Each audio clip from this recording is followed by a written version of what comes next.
Shalom, everyone. My name is Abel, Yisrayl Hawkins, and I'll let this serve forever as a priest starting very soon.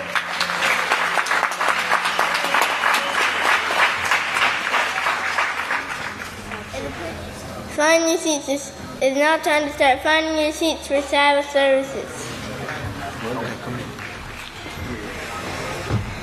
May I have your attention, please? Shabbat Shalom, everyone. My name is Yisrayl Hawkins, and I'd like to serve you forever as a priest starting very soon.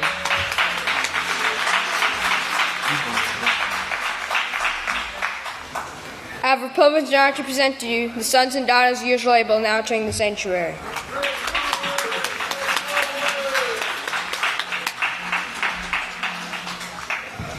I have the privilege and honor to present to you son Yisrayl Hawkins. Shabbat Shalom, everyone. You may be seated.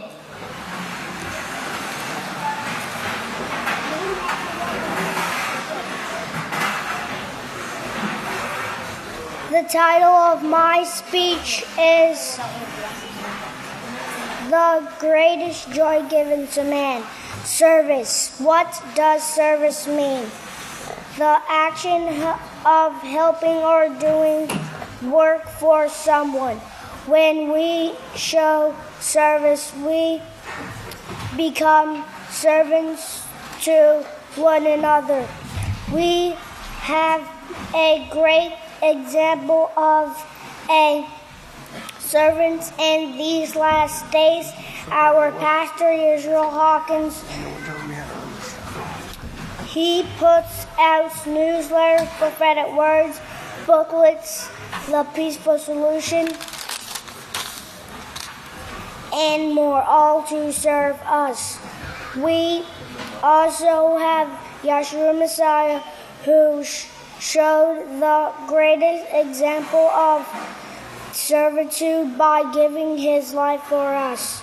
Father Yahweh continues to serve us every day by giving us life and providing our needs. Continue to serve just as Yahweh serves us. This is spoken about in Galatians 5:13. In conclusion, I ask you, what is the greatest joy given to man? Service to serve one another. And with that, if you will please stand out, turn it over to the next speaker.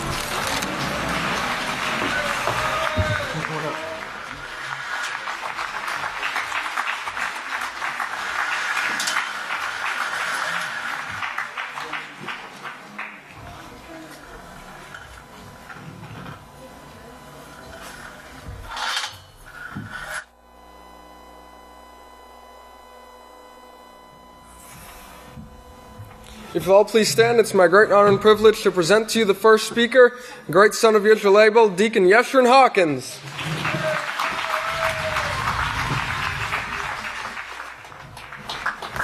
Shabbat Shalom, everyone. Good BCIBC. You may be seated. Today I will be showing you the credibility of the two witnesses and disprove anyone who comes against him as a false prophet. Too many prophecies show a family and a boy being born named by his 1-year-old brother. Now I'm going to be reading out of this book, The Witnesses in Prophecy, the two witnesses in prophecy. And the first page, it has a scripture, Isaiah 49, verse 6. If you can turn over to Isaiah 49, verse 6.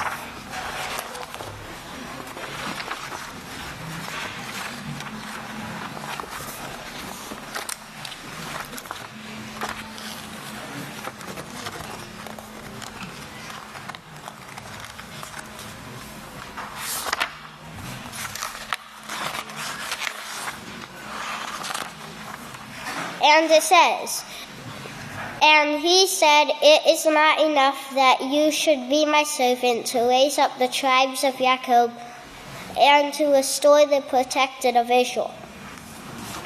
I will also give you a light to the Gentiles, so you will be salvation to the ends of the earth." Ode and the Hawkins family were forced to load their belongings and leave the farm. Just as they reached the Oklahoma line, Maggie said, "Ode, it's time," and a baby was born. 8/28/1934. If you can all turn over to Isaiah 41, verse 9, just a few pages away. And it says, "You whom I have taken from the ends of the earth, and you have from the farthest parts of it, and said to you, you are my servant. I have chosen you and have you not cast you away." So what this is talking about is the ends of the earth. Vernon is 1 year old. His father Ode asked him, "What would you name your brother?" Loud and clear, they all heard, "Buffalo Bill Hawkins."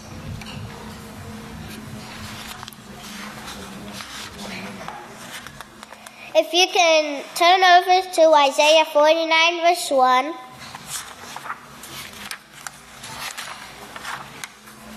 And it says, "Listen, O Israel's countries to me. Listen, you people from afar. Yahweh has called me from the womb, from the bowels of my mother. He has made mention of my name." Young Bill loved reading his Bible by the creek while fishing,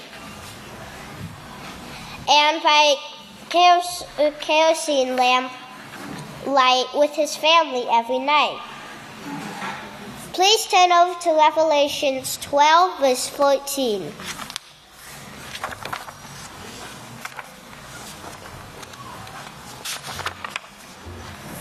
And it says, "And to the woman were given 2 wings of a great eagle, that she might fly into the wilderness, into a place where she is nourished for a time and times, a half of times from the face of the serpent." In 1961, J.G. and Bill had a radio show in Eastland, Texas. It was called the Question and Answer Show. J.G. asked the questions about prophecy, and Bill answered them. Isaiah 44, verse 5. Please turn over to Isaiah 44, verse 5. I know all my scriptures are in Isaiah.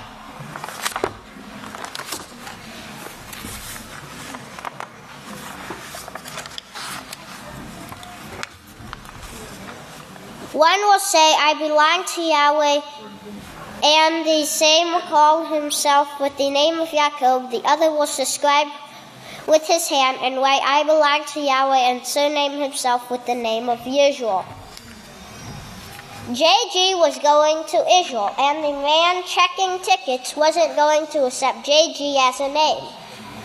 So instead of getting kicked off the train, J.G. said, "Jacob, just call me Jacob." When Jacob was in Israel, researchers dug up proof that the true name of the Creator is Yahweh, and that his works has always been called the house of Yahweh. Buffalo Bill thought his birth name would be hindrance to the work of Yahweh, so he wanted to change it.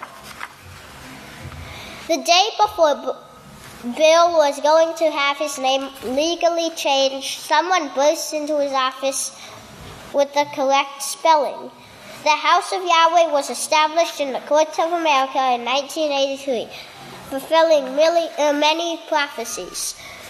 We are the final era of the 7 works we presented on the 7-lamp lampstand, the western light that will never go out.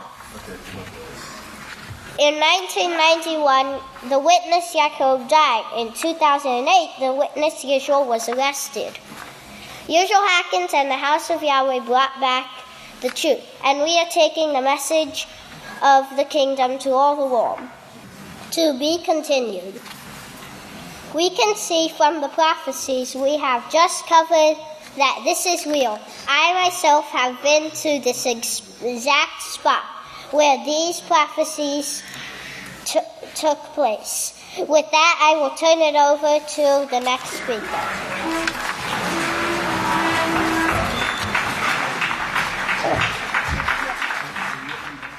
Shabbat Shalom, everyone. You may be seated, and may the peace of Yahweh be with each and every one of you. Now today the title of my speech will be The Ends of the Earth and Prophecy. Now if we'll all turn over to Isaiah chapter 41. Isaiah chapter 41. Isaiah chapter 41 and verse 9.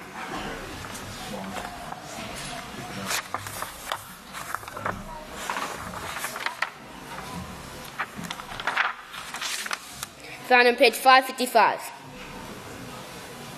It says, "You whom I have taken from the ends of the earth and called you from the farthest parts of it, and said to you, you are my servant. I have chosen you and have not cast you away." And when it says you there, it's speaking about Yisrayl Hawkins. Now, as we all know, and have been taught, that Yisrayl Hawkins was born in the ends of the earth, which is Oklahoma. Now, in 1934, Yisrayl Hawkins was born in Lexington, Oklahoma, fulfilling the prophecy about him being born in the ends of the earth. Now, for more information, you can look at the video called History of Yisrayl Hawkins. That's a House of Yahweh publication. For more information, you can watch that. Now, not one of Yahweh's prophecies will fail, as Isaiah 34 and verse 16 says. If we could turn there. Isaiah 34 and verse 16.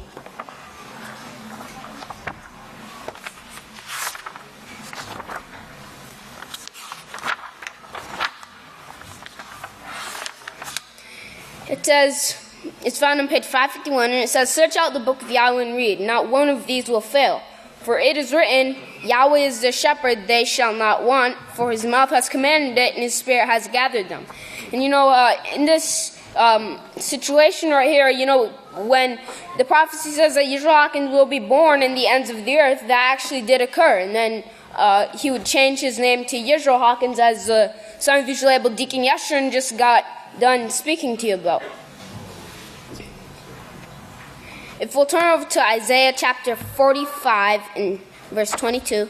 Isaiah chapter 45 and verse 22. Isaiah chapter 45 and verse 22. That's found on page 559. And it says, "Look to me and be saved, all the ends of the earth, for I am Yahweh, and there is no other source of power." And Yisrayl Hawkins was saved from the various attacks from Satan. Hitler, when he rose to power, he's trying to kill all those who are righteous. Now, Yahweh's prophecies will come to pass, and they have in this situation. Now, Yahweh is the smartest being in the whole universe. Praise Yahweh. Now, Satan has tried to stop the last day's work many times, and the last day's witness, but she will not. The gates of hell will not prevail, as Matthew chapter 16 and verse 18 says. Praise Yahweh. Satan's tried to stop the work of Yahweh numerous times. She tried to kill Yisrayl Hawkins in the first time period with Hitler, trying to kill all those who are righteous, as I said before. And then she tried to stop the work of Yahweh by putting Pastor in jail. But the gates of hell will not prevail, and we are still here to this day. Praise Yahweh.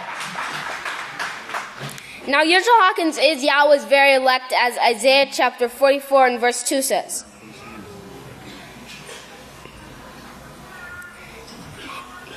Now, Yahweh is the only one who can foretell the future.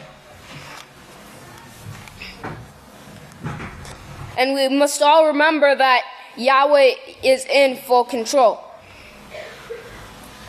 Now, recently on 10/3/17, the missionary crew went to Oklahoma.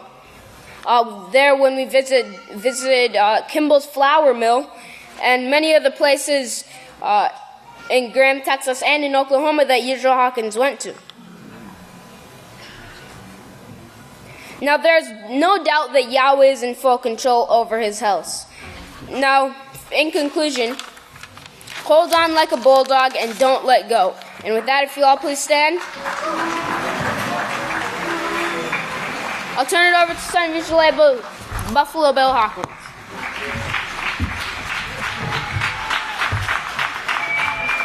Shalom, everyone. You may be seated.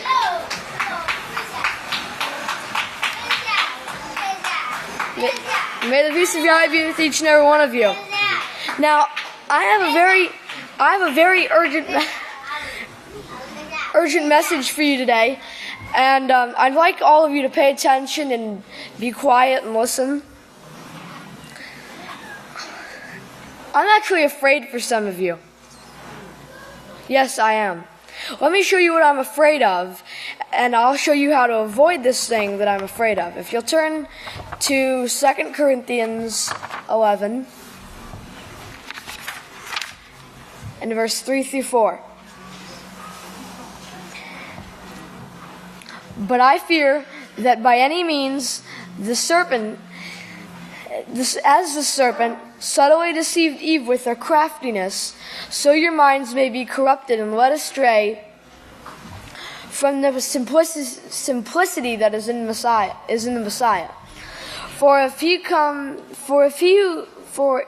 who comes and preaches another Messiah, which we have not preached, if you accept a different spirit which you have not received, or another message which you have not accepted, you might well put up with him. You might rather follow with him. I'm actually afraid that if everyone in this room listening today does not fully pay attention to the messages today and throughout the feast, then some of you may be led astray and start listening to some other messenger. Turn to Matthew 24 and verse 3. Now, verse 3 shows the disciples asking Yeshua about the very time period we are living in today. Now, as he sat on the Mount of Olives, the disciples came to him privately, saying, "Tell us when these things will be, what the sign of your coming and the end of the age." Notice verse 4 and 5. Yeshua answered them and said, "Be on guard so that no man deceives you. For many will come against my name, saying, I am anointed to preach salvation, and will deceive many." Verse 4 and 5 shows Yeshua's main concern was false preachers deceiving many. He describes the world's problems to a T in verse 7. Wars, famines, disease epidemics, unnatural disasters, hurricanes, earthquakes. It's all here right now. Look at verse 33. In the same way, when you see all these things, know that his coming and the end of the age is near at the very door. And look at verse 21. For then there will be a great tribulation such as not come to pass since the beginning of the world, no, nor ever will be. Verse 29 shows this great nuclear burning that will take place in 1 hour, destroying the present system and burning up the wicked. But that is not all that Yeshua showed us. Look at verse 37.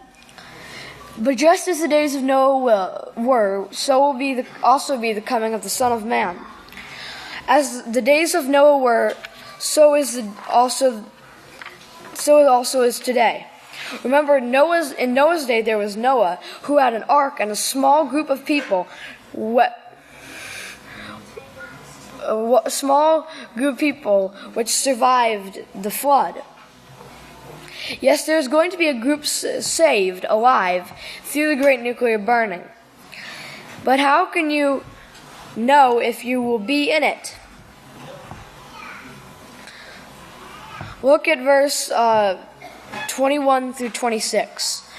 But then there will be a great tribulation such as not come to pass since the beginning of the world to this time, nor will ever be. Now, unless those days were shortened, there would no flesh be saved, but for the elect's sake, those days will be shortened. Then if any man says to you, behold, here is the Messiah, or he is there, do not believe it. For there will arise false messiahs and false prophets who will show great signs and wonders, insomuch that, if it were possible, would deceive the very elect. Behold, I have warned you beforehand. So when they say to you, behold, he is in the desert, do not go out. Behold, he is in the holy place, do not believe it. So who is the very elect? Look at verse 14. And this message of the kingdom will be preached to all the world by the one who bears witness to all nations, and the end will come. It is the one man who brings forth the message of the kingdom, the only man who is bringing Yahweh's name in the laws in these last days, to the laws to the whole world in these last days, just as Yeshua described. So where can you find this one man? In prophecy, of course. Remember Amos 3 verse 7? Now look over to Isaiah 49. Isaiah 49, and look at verse 3. And he said to me, you are my servant, O Yisrayl, through whom I will be glorified. Yahweh tells us his name, Yisrayl.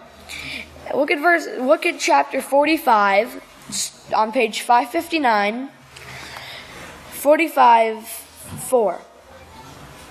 For Jacob's sake and Yisrael's, for Jacob my servant's sake and Yisrael my chosen, I will call your name Jacob, and I will surname you Yisrael, though you did not recognize it was me. And look at Isaiah 44 verse 5. And one will say, I belong to Yahweh, and the same will call himself by the name of Jacob. The other will subscribe with his hand and write, I belong to Yahweh, and surname himself with the name of Yisrael. But before that occurred, a 1-year-old child, his own brother, was inspired and empowered by Yahweh to make mention of his name, Buffalo Bill Hawkins. And you can see this in Isaiah 49 verse 1. For your notes, Isaiah 49 verse 1. I have actually visited the place where this occurred, in the ends of the earth in Oklahoma. I know these prophecies are correct. There is no other place, and there is no other teacher in these last days. Yisrayl Hawkins is Yahweh's very elect. In closing, turn to Isaiah 49 verse 8. This is what Yahweh says. This is what Yahweh says. In an acceptable time I have heard you, and in the day of salvation I have helped you. I will protect you and give you as a covenant to the people, to restore the earth and to inherit the desolate heritages. I beg that each and every one hold fast to him and what he teaches. It is the only way to salvation in this great nuclear age. And with this, I'll turn the services over to Sonny Yisrael Abel in the bio.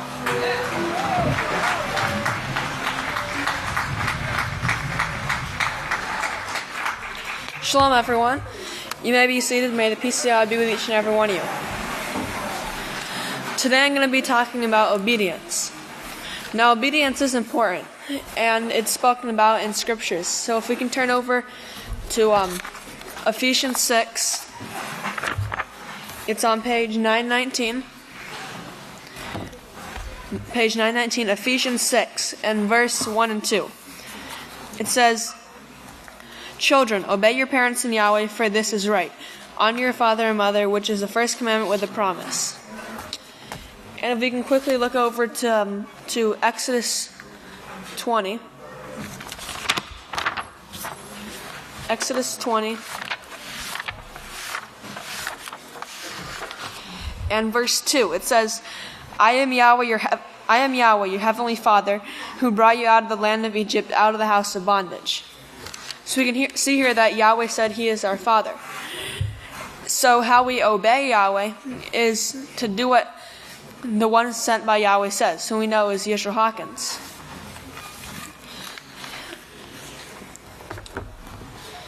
So if we can turn over to 1 Samuel.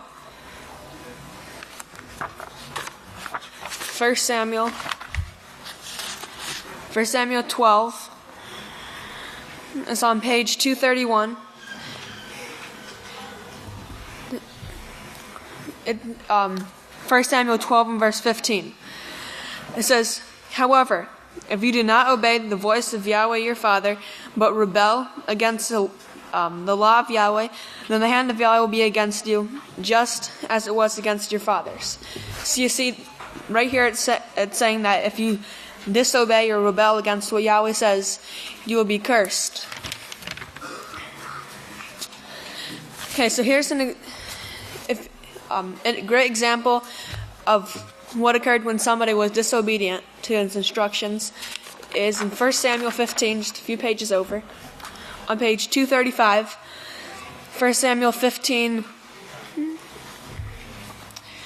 and it talks about how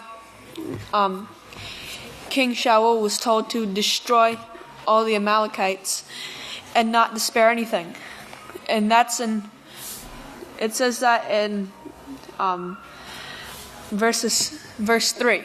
And then in verse 9, it says, but Shaul and his men spared Agag along with the best of the sheep, the oxen, the fatlings, the lambs, everything that was of superior quality. They were unwilling to utterly destroy. However, everything despised and weak, that was utterly destroyed. So you can see that he disobeyed here and he did not do as he was instructed. And then if you read verse 13 and 15, it says, Then Samuel went to Shaul, and Shaul said to him, blessed are you of Yahweh, I have performed the commandment of Yahweh. But Samuel said, what then is the bleating of sheep in my ears, and the lowing of oxen which I hear? And then in verse 22 and 23 it says, then Shaul said, has Yahweh as great a delight in burnt offerings and sacrifices as in obeying the voice of Yahweh? Behold, to obey is better than sacrifice, and to listen than the fat of rams, because rebellion is as the sin of witchcraft, and stubbornness the same as rebellion, and stubbornness the same as iniquity, and God worship. Because you have rejected the word of Yahweh, he also has rejected you from being king. So you can see here that because he was disobedient, he was no longer, Yahweh rejected him from being king. Now let's look at an example of what occurs if you obey. If you turn over really quickly to Deuteronomy 11 on page 156, Deuteronomy 11 page 157, Deuteronomy 11 verse 26 and 27. It says, behold, I am setting in front of you today a blessing and a curse. The blessing if you will obey the laws of Yahweh your Father, which I am giving you this day. So, and if you read down verse 28, it says, or the curse if you do not obey the laws of Yahweh, or the laws of Yahweh your Father, and turn aside from the way I am setting in front of you to follow after gods you have not known. So remember to obey the one sent and all your authorities, so you can receive blessings and not curses. And with that, I'll turn over to son of Yisrayl Yeshaya.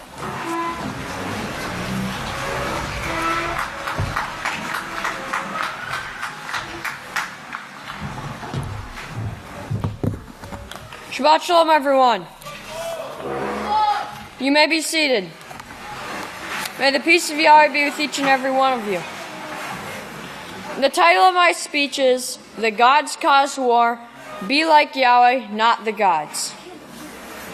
In Genesis 1, verses 1 and 2, we are told that the earth became without form and empty, and darkness was upon the face of the deep. Now, in the latest Prophetic Word magazine, The Gods Are Causing the Wars, Pastor explained what this meant. And he said it means that this meant the earth became full of God worship, a place of misery, death, and destruction, full of sorrow. But it was not Yahweh that made the earth like this. It was the gods, the very ones who had a place with Yahweh. But left their first estate and went with Satan. Now it was at this time, when the gods rebelled, that they showed how evil they really were. They created killing machines, which were better known as the dinosaurs. The earth was their playground, where they would fight and kill one another. Now in the first book of Yisrayl Hawkins, he explained this. It's chapter 1, verse 10. It says, Genesis 1:3. The earth became without form and void, and darkness was upon the face of the deep. It became corrupt. Before Yahweh created man, the gods came here and corrupted the earth. They created dinosaurs and played with them. Think of the games they have now. There are more civilized games now that we have on television, and the Nintendo games. The gods were playing with these same games. They were playing with real flesh because they had the power to create flesh. They created monsters and watched them kill each other. Many of them were guided by these gods that would control their brains to go and fight certain things. Yahweh saw that it was too much and destroyed the whole mess. Now notice that the gods played with the dinosaurs like video games. They were like video games, killing each other. And this is why we do not play video games in the house of Yahweh.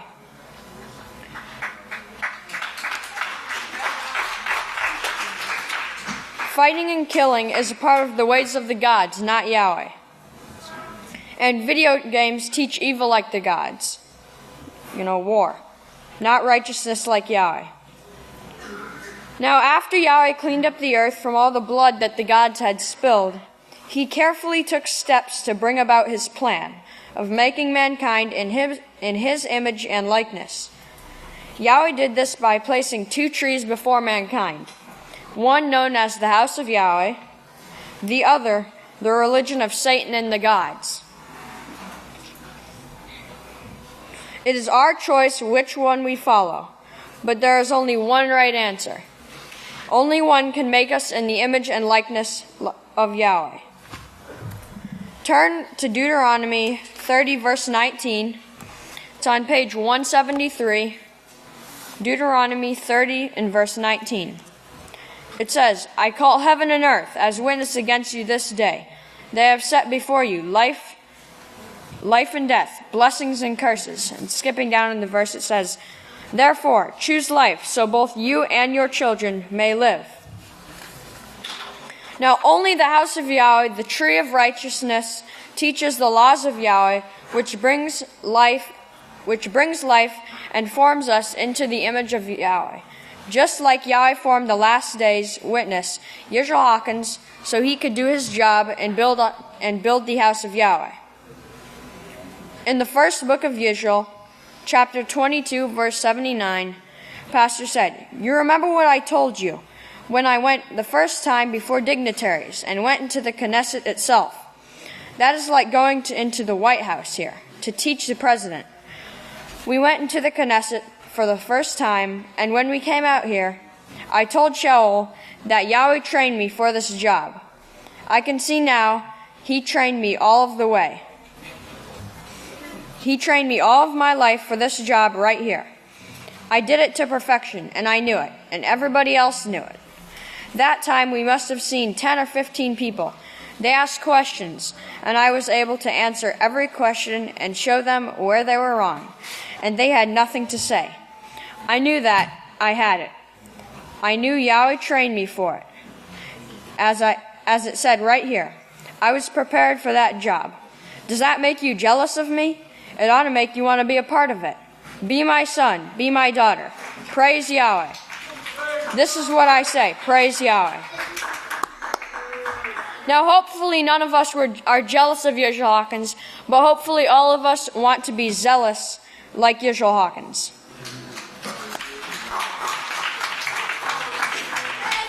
And Yahweh is giving us all an opportunity to be made in His image and likeness. Yisrayl Hawkins took his opportunity. Now it's up to us to take ours.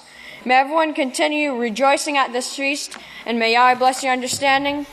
I'd like to turn it over to son of Yisrael, Deacon Yedidiah.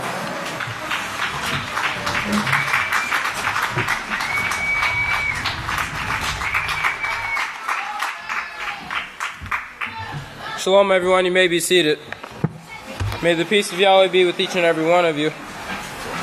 The title of my speech today is We Have to Stop the Fighting and Serve One Another. We have to stop the fighting and serve one another. And we really have to stop the bickering, the fighting, regardless of the day-to-day grind that we might be going through or the tests and trials that we might be going through. We still have to stop the fighting and serve one another. I have a few questions here that I want to read to you, and you can ask them to yourself. Are you feeling run down, wore out, frazzled, on your last nerve, feeling sick, feeling tired, feeling sick and tired of feeling sick and tired, or being sick and tired? Just can't take it anymore? Ready to scream if I ask you one more question? Well, if you're feeling any of these things that I just named, then what we have to present to you today just might help you through this day-to-day grind and through these tests and trials that you're going through, and through the darker days now, or through the dark days now and the even darker days that are ahead. And Pastor, he told us that it will get worse in these last days. The tests, the trials, they will get worse in these last days. But when we really understand, when we truly understand why Yahweh created us, why Yahweh called us to His house, and what Yahweh has in store for us, then we will be better able to endure the tests and trials. We will be better able to endure these dark days now and the darker days ahead, and we will be able to make it into Yahweh's kingdom. Turn over to Genesis 1:26. Genesis 1:26. It says, And Yahweh said, I will make man in my image, according to my likeness. They will have rulership over the fish of the sea, over the birds of the air, over the cattle, and over all the earth, and over every creeping thing that creeps upon the earth. So Yahweh created man in His own image, and in the image of Yahweh, it says, in the image of Yahweh, He created the man. Then He created the woman from the man. Then Yahweh blessed him. Yahweh said to him, Be fruitful and multiply, fill the earth and subdue it. Have rulership over the fish of the sea, over the birds of the air, and over every living thing that moves on the earth. And you can see here that Yahweh wants a family with the same character and same character traits that He has, and constantly practicing His perfect laws of peace. And we have to have this attitude. We have to have this attitude of servitude. And Yahweh has this attitude of servitude. Yeshua has this attitude of servitude. Turn over to Philippians 2:5. It's on page 290, or it's on page 922.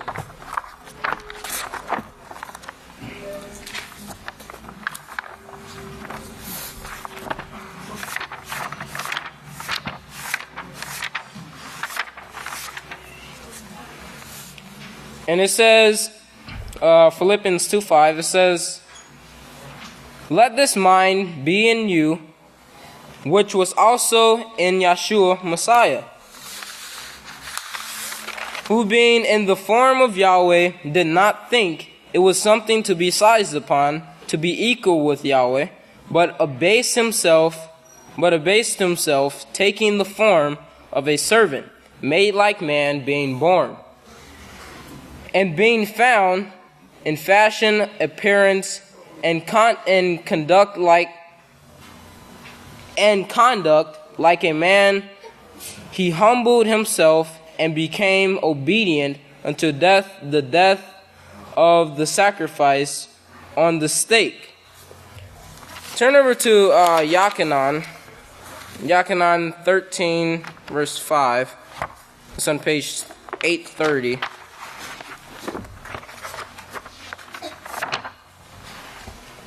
Yachanan 13, verse 5. It says, "After that he poured water unto a basin, then began to wash the disciples' feet, and to wipe them with the towel that he had tied around himself." It says, "And then he came to Simon Kepha, but Kepha said to him, Teacher, do you wash my feet? Yeshua answered and said to him, What I do, you do not now understand, but you will understand afterwards. Kepha said to him, You will never wash my feet. Yeshua answered him, If I do not wash you, you have no part with me. Simon Kepha said to him, Teacher, not only my feet, but also my hands and my head. Yeshua said to him, He who is washed, cleansed, purified, has no need to wash except for his feet, but is clean all over, and you are. So you can see, Yeshua was a servant, and he learned how to serve from Yahweh. I have a quote from the 6th book of Yisrayl, chapter 10, and it talks about how Yahweh serves his creation. And if he didn't serve his creation, we wouldn't exist. But I have a quote from the 6th book of Yisrayl, chapter 10, verse 101. It says, Do you see what the disciples learned from Yeshua? Then they were trying to teach others the same thing. This is what you need to learn. To and now on, be that servant instead of wanting to be served. Be the servant, help in the service. One remains hungry, another is drunken. Yes, I've seen some of that. Yeshua followed the example of Yahweh by being a servant. Yahweh as Creator and Heavenly Father serves His creation.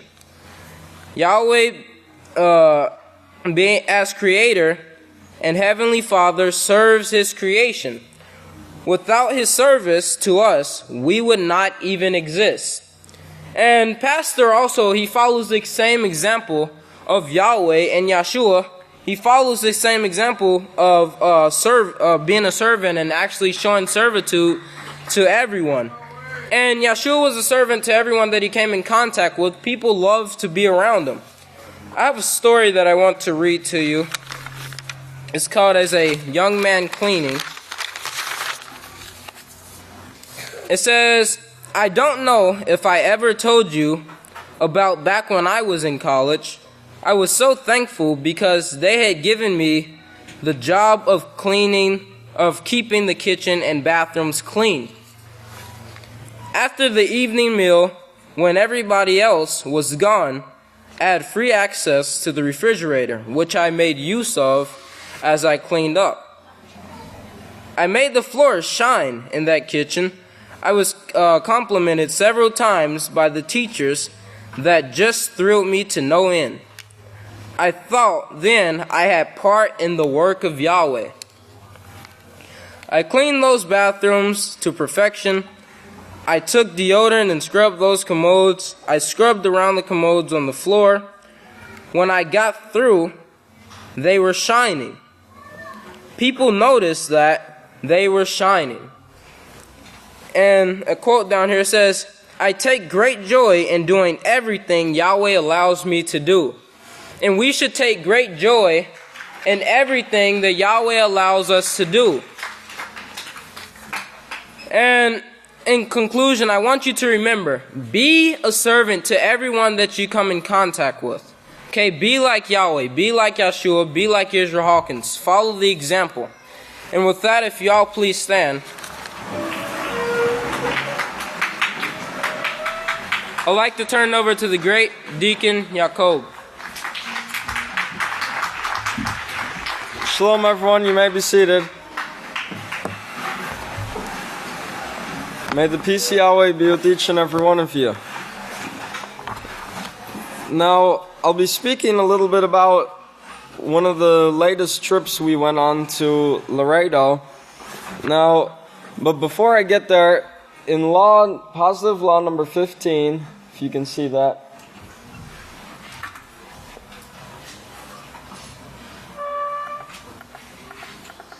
it says, preach and publish Yahweh's law.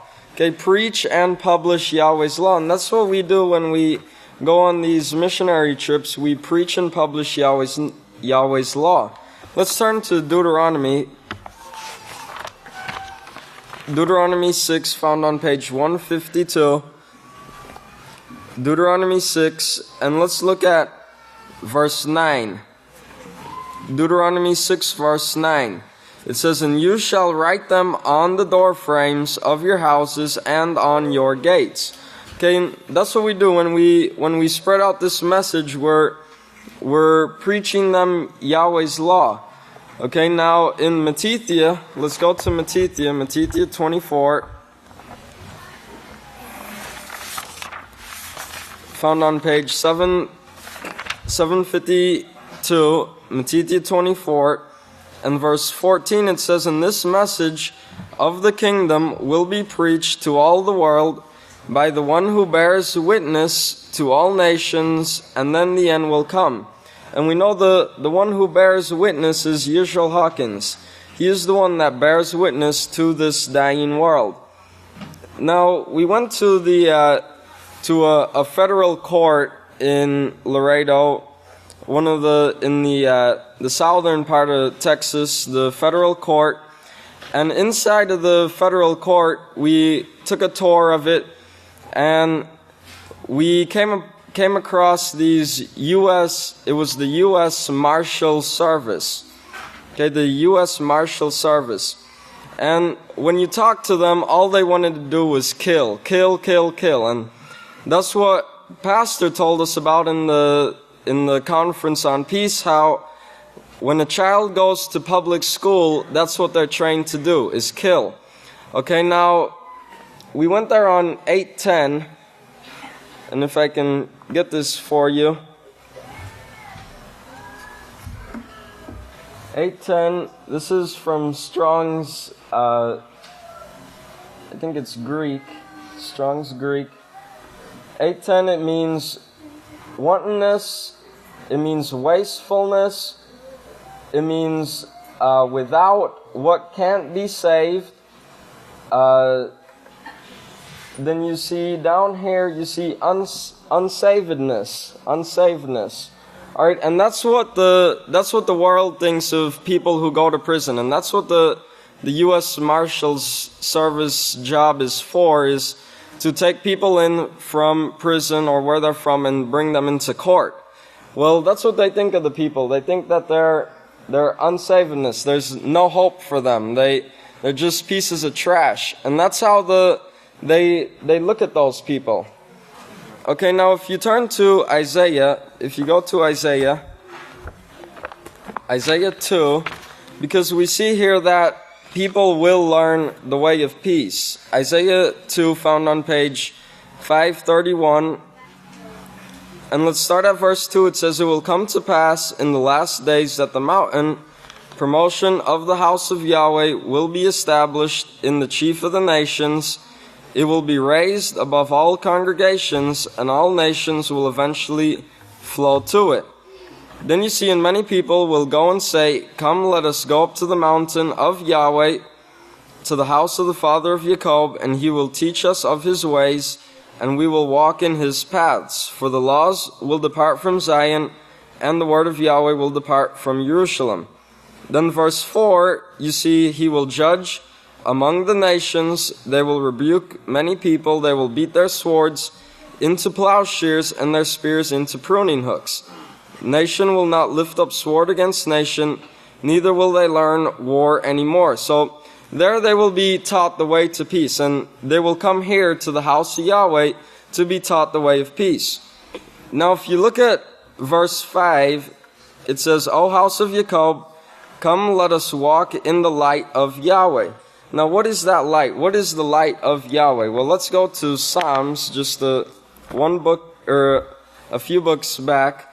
Psalms 119, found on page 485. Psalms 119, verse 105. It says, "Your law is a lamp to our feet and the light to our path." So you see, the law is the light. So there they will be taught the laws of Yahweh. And also, if you look to Proverbs 6, verse 23, found on page 500. Proverbs 6, verse 23, it says, "For the commandments are a lamp, and the law is light, and the reproofs of instruction are the way to life." So these prophecies are coming to pass. They will come to the house of Yahweh to learn war no more. May Yahweh bless your understanding. If y'all please stand. I'd like to turn over to the next teacher, son of Yisrayl, Deacon Yisrayl Hawkins. Shabbat Shalom, everyone. May the peace of Yahweh be with each and every one of you. You may be seated. Alright, so as you heard, we went to Oklahoma. That was the latest trip. And the two roads that were leading, that we took, that led to Oklahoma, Lexington and Purcell, was Highway 77 and Highway 74.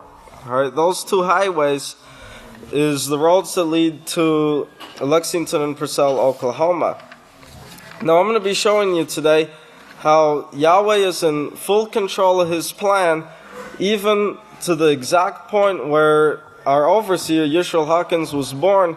Yahweh was in complete control of His plan and planned this out to, the very letter, Now, these two roads, Highway 77 and 74, I'll be showing you the definitions of these roads in the Hebrew Strong's Concordance. And let's start off with 77.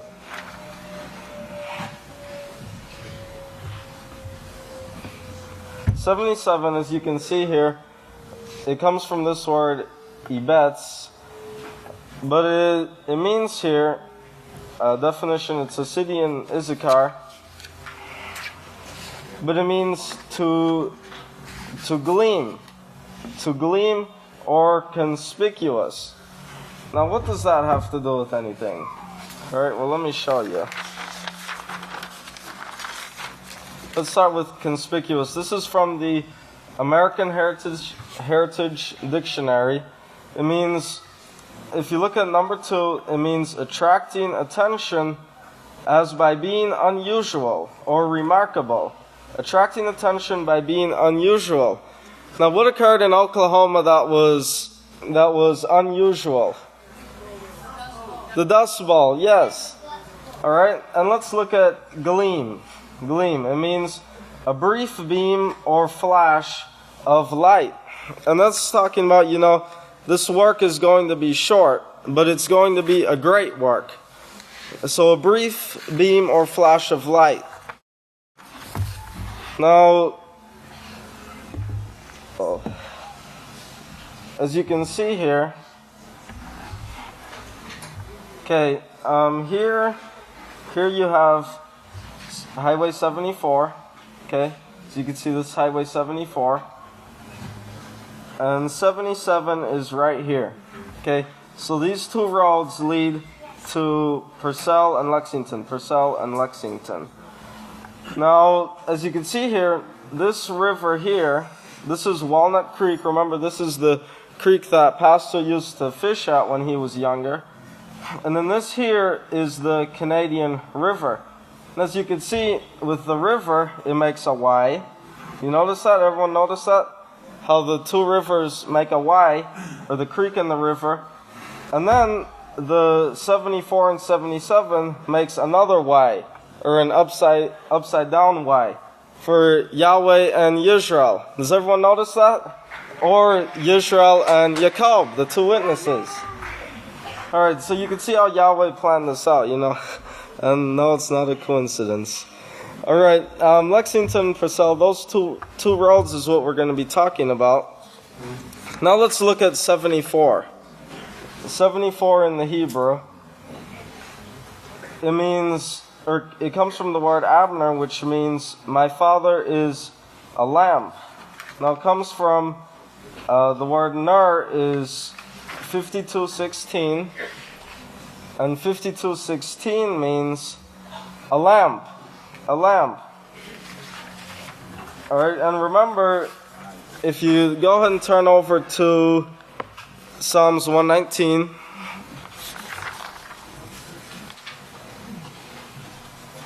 Psalms 119 and verse 105. It says, your law is a lamp to our feet and a light to our path.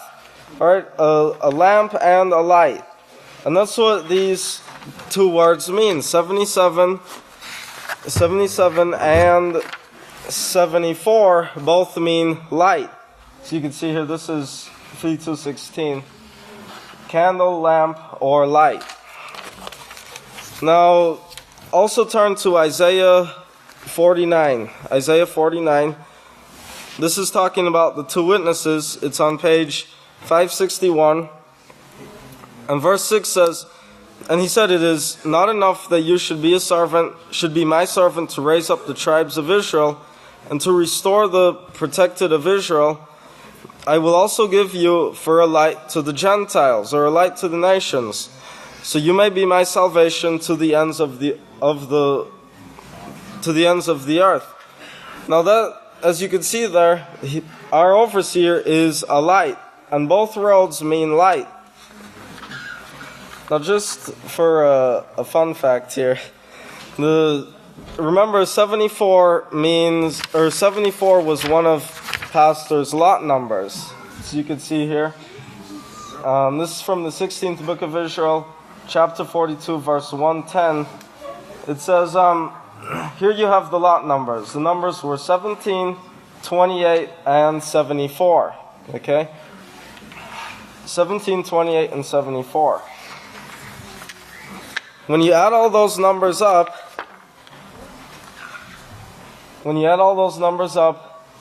here they are, you get 119.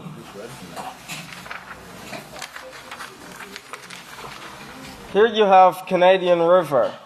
Canadian River in simple gematria, you see what it equals? 119. Okay, well, what does 119 have to do with anything? If you look it up in Hebrew, it means red. There you see. Red. Well, what does red have to do with anything? You know? Right here, Oklahoma. Oklahoma, remember what it means? Okla and Homa means red people. Remember, Yahweh used the red to clean the earth. So you can see how Yahweh's in full control. Alright, and everything where our overseer was born, you know, the roads, the rivers, all these things, Yahweh was in full control. May Yahweh bless your understanding. And if you all please stand,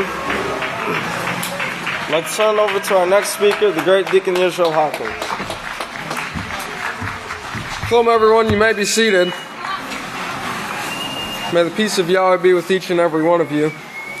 I'm going to be talking a little bit about technology and protection. Now, as we have heard, Pastor Yisrayl Hawkins talk about when he was born in 1934. There was no running water, no air conditioning, different things like that. And I want to read out of the 10th book of Israel, part 2, chapter 6, verse 30. And Pastor says here, I saw the bomb invented. I saw the first bomb used. Yes, I'm that old. All of this has been done in my lifetime. There was no electricity in Purcell, Oklahoma, or Lexington, Oklahoma when I was a child. It started coming in about that time. It had just been invented, but it wasn't in those places. Looking down to verse 32, he says, but anyway, they went up to Oklahoma, and they went by the places where I was born and where I went to school, and the first schoolhouse was called Going School. And the first thing you notice, it doesn't have any windows. I believe that we did have windows on the south side of the school, but we didn't have windows on the north side of the school. We had a pump outside for water, that's the water. There was no water inside. It was running water when you took a glass and run to the teacher with it when she said, "Bill, go get me a glass of water." Well, that was her running water. In the next verse, there were no restrooms inside the school. After a few years at that school, they started busing everyone into town and, of course, shut down all the country schools in that area. There was no electricity in town, in the schools, no air conditioning. Can you imagine that? There were times it got up to 114 degrees in Oklahoma when the dust storms were blowing and Oklahoma became a dust bowl and it burned. And Yahweh emptied it of people so I could be born and raised with very few neighbors in the country. And the ones that were left there were very determined, righteous people following righteousness as best they could. So we know that technology was prophesied to be increased. This knowledge was prophesied to be increased in this last generation in the book of Daniel, chapter 12 and verse 4. And it says, "But you, O Daniel, shut up the words and seal the book to the time of the end. Many will run to and fro, and knowledge will be increased." So the increase in knowledge, this was prophesied for this generation, the last days. And that's the time that we are in right now, the last days. Now the new flyer, if you saw this on Peace Day. Here we go.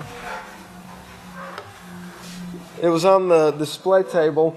I want to read a little bit off of here. It says, Yisrayl Hawkins, author. Yisrayl Hawkins was born on August 28, 1934 in Lexington, Oklahoma. He was raised as a brother to 8 siblings during the Great Depression and lived a very basic lifestyle as a sharecropper in Purcell, Oklahoma. Since his birth, his parents instilled in him the importance of showing care and concern towards all life, possessions, and property, and respect towards the environment. He was trained from his youth to study and learn as much as he could about the world around him. Throughout his life, he has witnessed the increase of technology and the boom of the entertainment industry alongside the rapid decrease in the very morals that guided him through his life. And we've all heard him talk about, when someone would come to Oklahoma promoting some kind of God worship, they would take them and tell them, we don't want this in our town. And they would tell them, you can leave. And, if they would come back, then they would get something a little worse. And then the TV was invented. And that went into every home, bringing God worship into every home.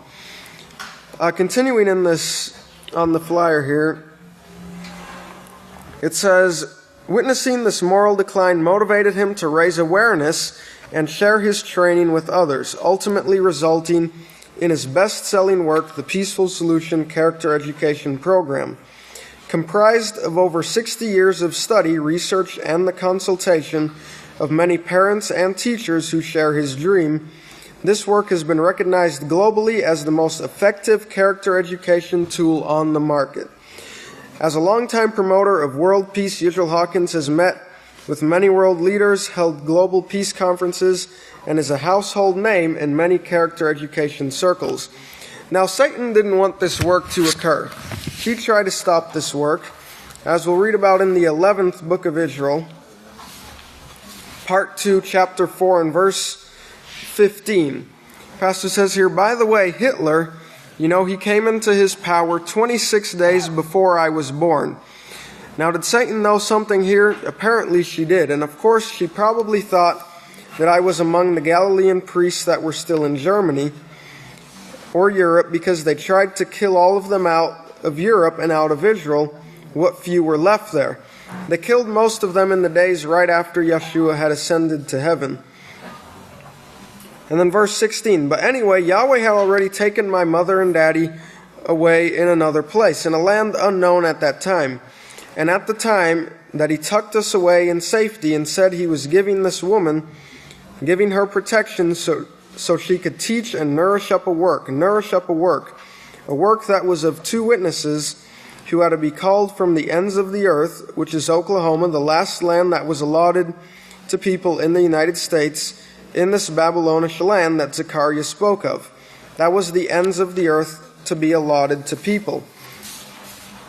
So he was protected in Oklahoma in this God-forsaken land. Remember, it was so bad that even the gods forsook it.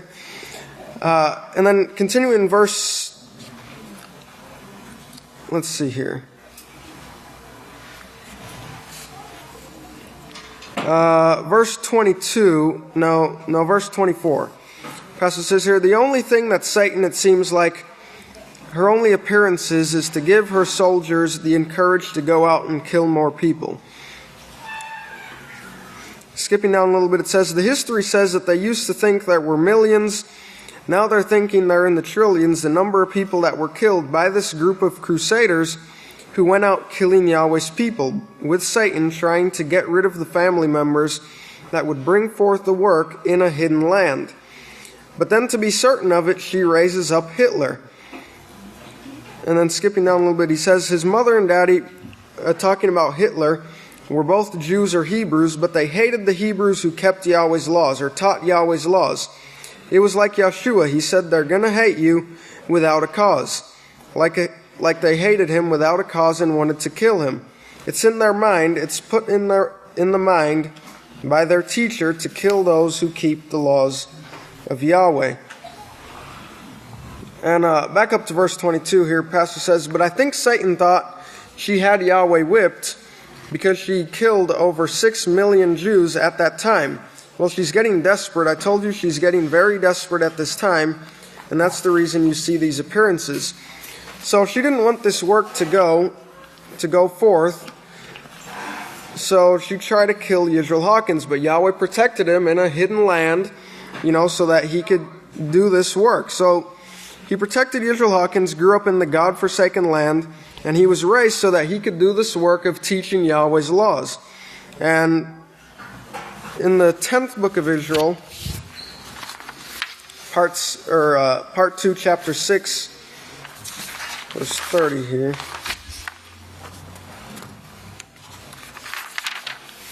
Okay, verse 34, he says, I never met a person in Oklahoma that didn't know something about his Bible at that time period. That's what everyone did. They didn't have television sets or radios at that time, and they spent their time arguing about scriptures or talking scripture, sometimes politics. Well, here I was brought up on it. Every night it was the same thing, and I never once ever got tired of hearing the Holy Scripture read or talked about. Not ever.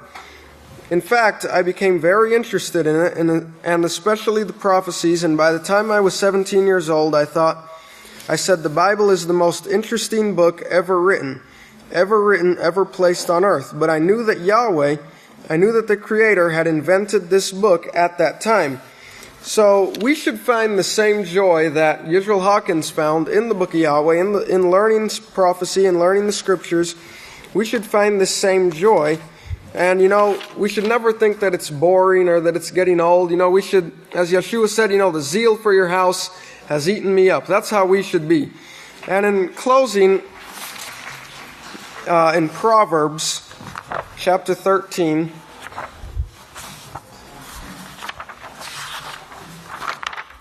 and verse 20, it says, he who walks with the wise will be wiser, but the companion of fools will be destroyed. So he who walks with the wise being Yisrayl Hawkins, let us walk with that wise man, Yisrayl Hawkins, so that we can be wiser.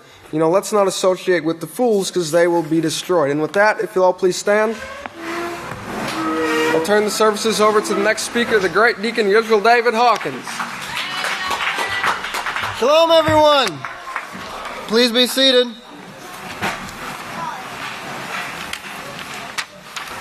I'm going to be continuing on along these same lines of the work that we should be doing. And please be turning over to Deuteronomy chapter 7 and verse 6 on page 153. Now, we should all be familiar with the reason that Yahweh called us to his house, to build up a family. The great Deacon Yedidia talked about that earlier. But we also need to remember what our job is and why that job is just so special. And remember that word special, because there's a lot that is in that word special. Deuteronomy chapter 7 and verse 6, it says, for you are a people holy to Yahweh your Father. Yahweh your Father has chosen you to be a people for himself, a special treasure above all other peoples on the face of the earth. A special treasure. In the third book of Israel, chapter 14, this is Sermon 828, 2004. That's the day Pastor was born in 1934. And Pastor's talking about being sealed, being sanctified. And sanctified, remember, means to be set apart as special. The reason, I'm in verse 5, the reason they translated certain words to be sanctified or calling is because those words all mean the same thing. Those who rebel against this law are just rebelling against the kingdom. That's all. They aren't being sealed like Yahweh has called them to do. Now that word sealed, we can kind of look over that word and forget what it means. It's not just like Yahweh closed a lid or put some kind of stamp on you. It's more than just that. It says it means help for every single individual who is involved in the work. Now, it also means protection and a gift. But these gifts are given through the Holy Spirit. What is the Holy Spirit? The laws of Yahweh. What scripture is that? Wonderful. Yachanan 6:63. It says, it comes through Holy Spirit in making this connection with Yahweh himself. Then you'll receive the offices that you're being assigned and trained for. Trained. Notice that trained. You've been training for these offices for several years now. If you pay attention to the laws and see the authority that is given on a seal, no one can open that seal except the authorized person. The authorized person. Isaiah said a seal is like a person who is intelligent. A person who is intelligent, who writes a book and then wants to share it with others. So he puts a seal on it. He sends it to some educated people. Now when we say intelligent and educated, the world isn't educated in what Yahweh is educating us in. And that's why it's sealed from the world. That's what makes it a seal, is because the world can't understand it. We can understand it because we're educated in it. We're taught.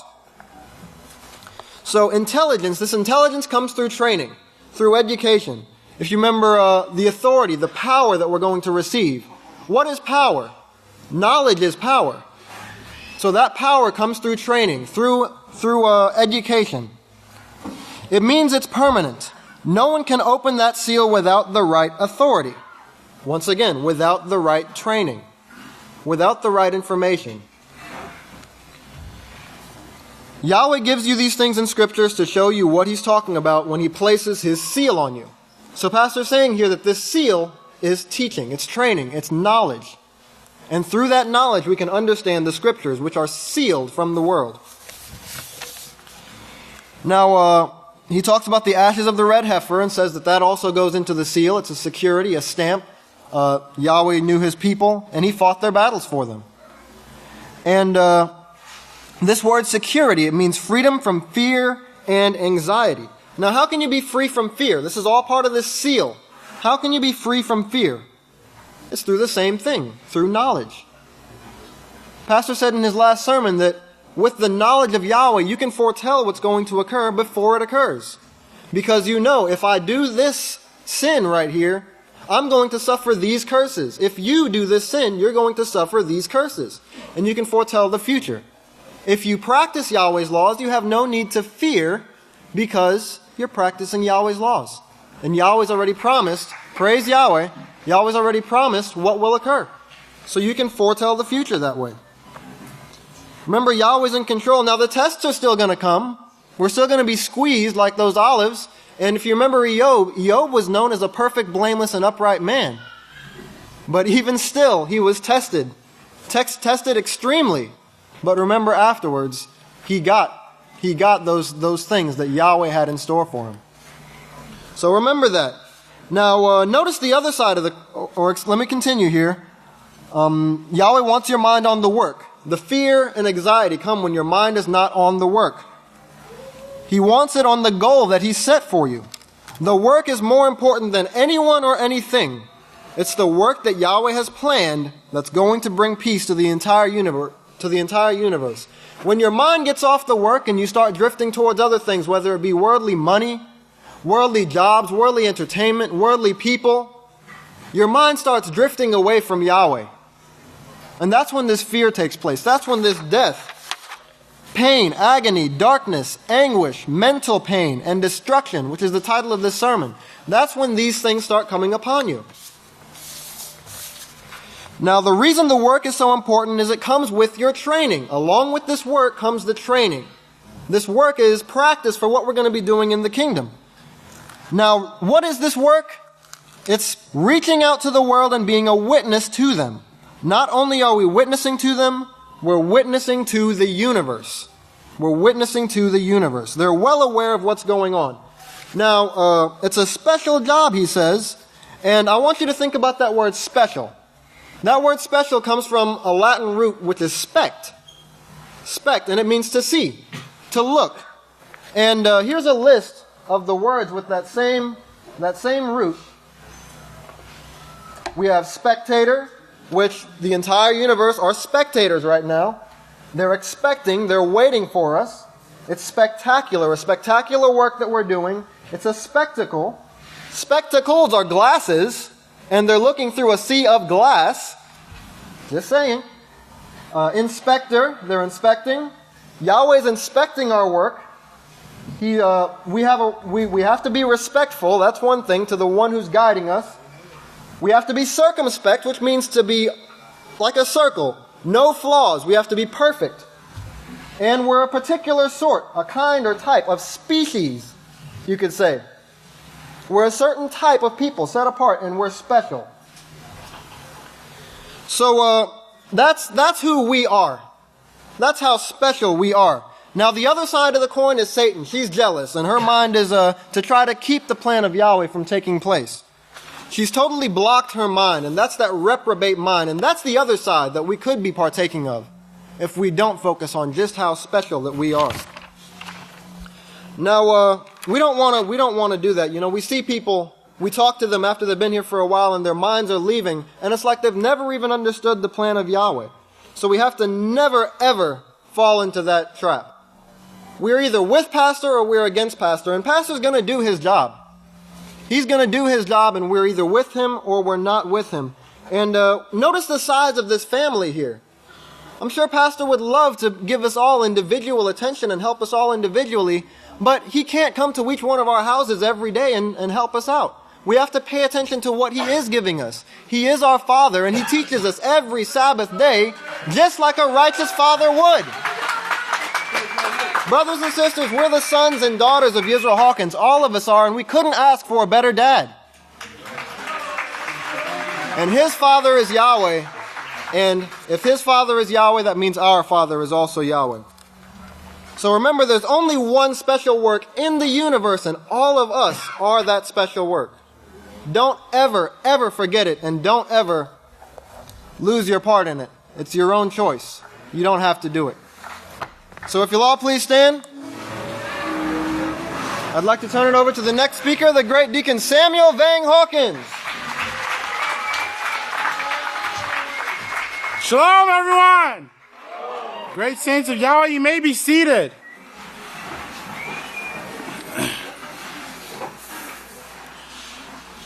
The title of my sermon I'm speaking of, and it goes along with what the young future priests and young deacons that were before me spoke about. Yahweh's offering us something today. But Satan is also offering something to us today. Well, what is it? Yahweh's offering us great joy, great peace of mind, abundant living. But Satan, she offers misery and death. But, when you look toward the world and you see these things that they push forth out, they don't look like it's evil. Remember, that's the mixture of that righteousness and evil.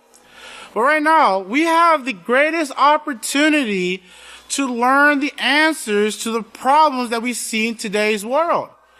The shootings that are occurring or happening today, this week, it's no new thing, but they don't have any answers to these problems. But we do. We have the answers. Praise Yahweh. But the one thing we have to understand is we have to be determined to stand in our place. It doesn't mean to stand in one spot, but to uphold our position in Yahweh's house, in this work. You know, the things that were brought forth by the young priest, these are the prophecies.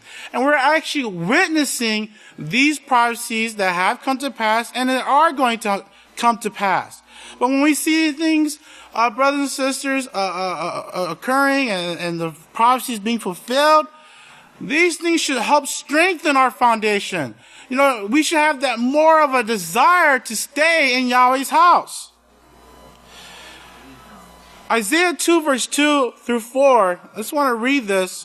Found on page 531. Of course, you know, we know this scripture, we know this prophecy, but it's always great to remind ourselves of the things that have come to pass.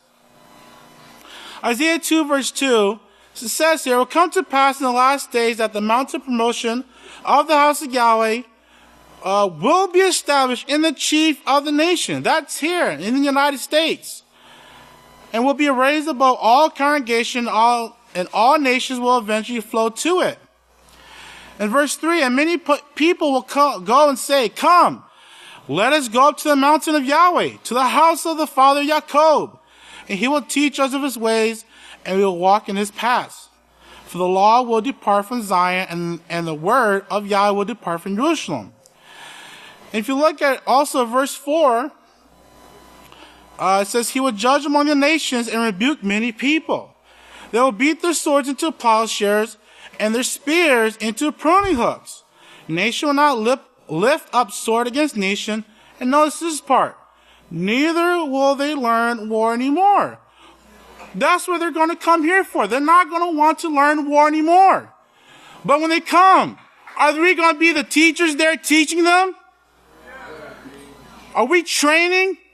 Are we training to be those teachers to teach them that you cannot be disrespectful to your brother? That you cannot be disrespectful to your sister? To not be disrespectful to your teacher? Are we going to be the ones that show that example, not through our words only, but through our actions? But this is the training that we're going for. We're doing every single day. We should be. You know, because the people are going to come. And we have to be ready. We have to be ready to teach these people. You know, what we're going to be teaching them? What are we going to be teaching them? The things that our greatest teacher in the world, Yisrayl Hawkins, has been teaching us for many years. Not our own doctrine, brothers and sisters. The things that we learned from the classes, the books of Israel. You know, and when we teach the words of Yisrayl Hawkins, that itself should bring forth joy. Praise Yahweh. Because when we're teaching these things, we're like the last speaker spoke of, the great deacon Israel, David, you know, we're teaching them, we're warning them. We're warning them that if you break the laws of Yahweh, you're bringing forth curses upon yourself. Bro, that's true love. That's true peace. That's what we're going to be teaching these people. But we had an opportunity on 8/10/2017, and the great deacon Yaakov talked about this before, but we went to the marshal's office, and the mentality that the marshals had is all about war. You know, one thing that our tour guide, he mentioned to us was that the people that they bring in, well, if they don't show us respect, we're not going to show them respect. They have to show us respect first before we show them respect. Brother, that's the mentality. That's totally contradict what we teach in the peaceful solution. Why do we show someone respect, brothers and sisters? Because it's the right thing to do. That's what brings forth peace. But you know, the marshal officers, one thing they also mentioned was most of them come from a military background. So they already have that war mentality. They already have that mentality of shoot first, ask questions later. But this is what we're going to be training these people to be out of. That war mentality, to learn war no more. But what causes these wars and fighting? Of course, these things here, we've been taught by Yaakov 4 verse 1 on page 955. And we have to make sure we don't fall in this category. Verse 1 says, what causes wars and fighting among you? Is it not from this, the lust and the battle in your members? And then verse 4, Verse 4, remember, this is a warning. Yahweh's giving us a warning on where we are. Where do we put ourselves in? Verse 4, you, adulterers and adulteresses, do you not know that the friendship of the world is an enmity with Yahweh? Meaning against Yahweh, against the laws of Yahweh, against the peaceful solution, the things that are taught by Yisrayl Hawkins. Therefore, whoever will be a friend of the world is the enemy of Yahweh. Brothers and sisters, we should never put ourselves as an enemy of Yahweh. Yahweh is the source of all knowledge and the most powerful being in the whole universe. And you want to be an enemy of Yahweh? But if you look for reference here, in the first book of Yisrayl, chapter 17, Pastor reads here on verse 89, says, do you not know that this is friendship of the world and it's against Yahweh? Therefore, whoever will be a fornicator, adulterer, he's against Yahweh. He's a friend of the world. He's an enemy of Yahweh. That's what it's saying. Do you think the scripture teaches in vain that he, spirit that dwells in you, lusts and envy? But you must overcome it. You can overcome it. Brothers and sisters, we can overcome it. We can overcome it, brothers and sisters. We can be a friend of Yahweh. Praise Yahweh. So I encourage you, everyone, keep pushing forward. Put one foot in front of another as we walk the straight and narrow path.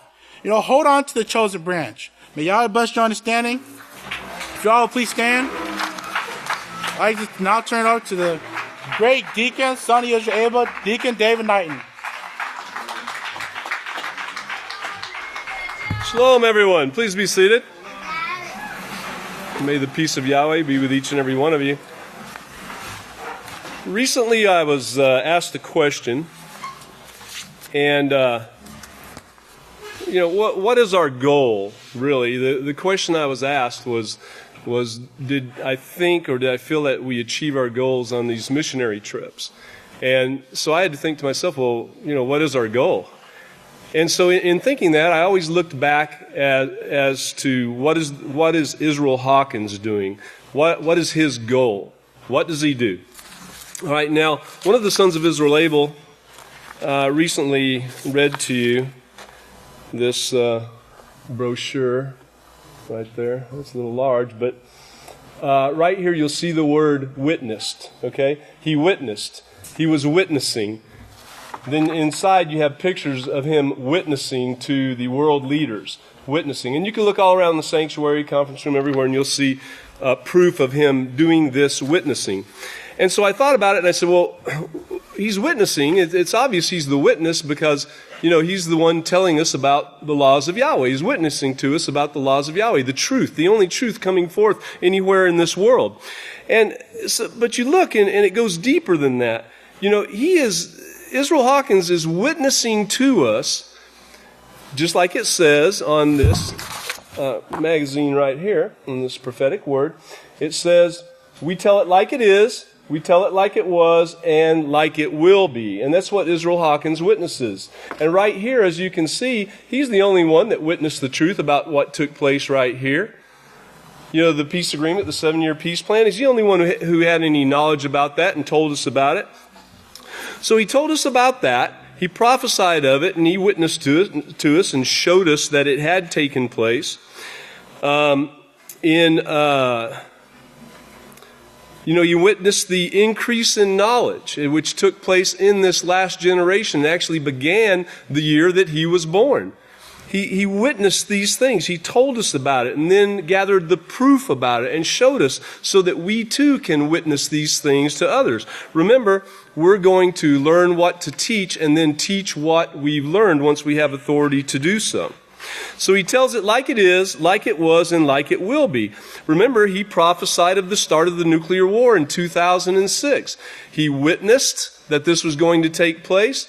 He witnessed that it did take place, and he tells us about what did take place even now, and we learn these things, and we prepare ourselves to go out and teach. Nobody else knew anything about that taking place in 2006, only Yisrayl Hawkins and the house of Yahweh, once we were taught by Yisrayl Hawkins.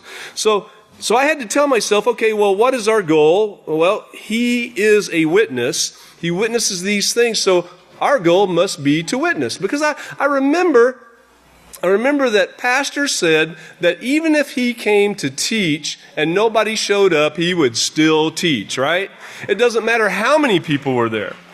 Well, we've seen large groups, we've seen small groups of all sizes. Anybody who's been out teaching at the schools or introducing the peaceful solution at all, we've had groups of none, we've had groups of one, we've had groups of more, and we've had very large groups too.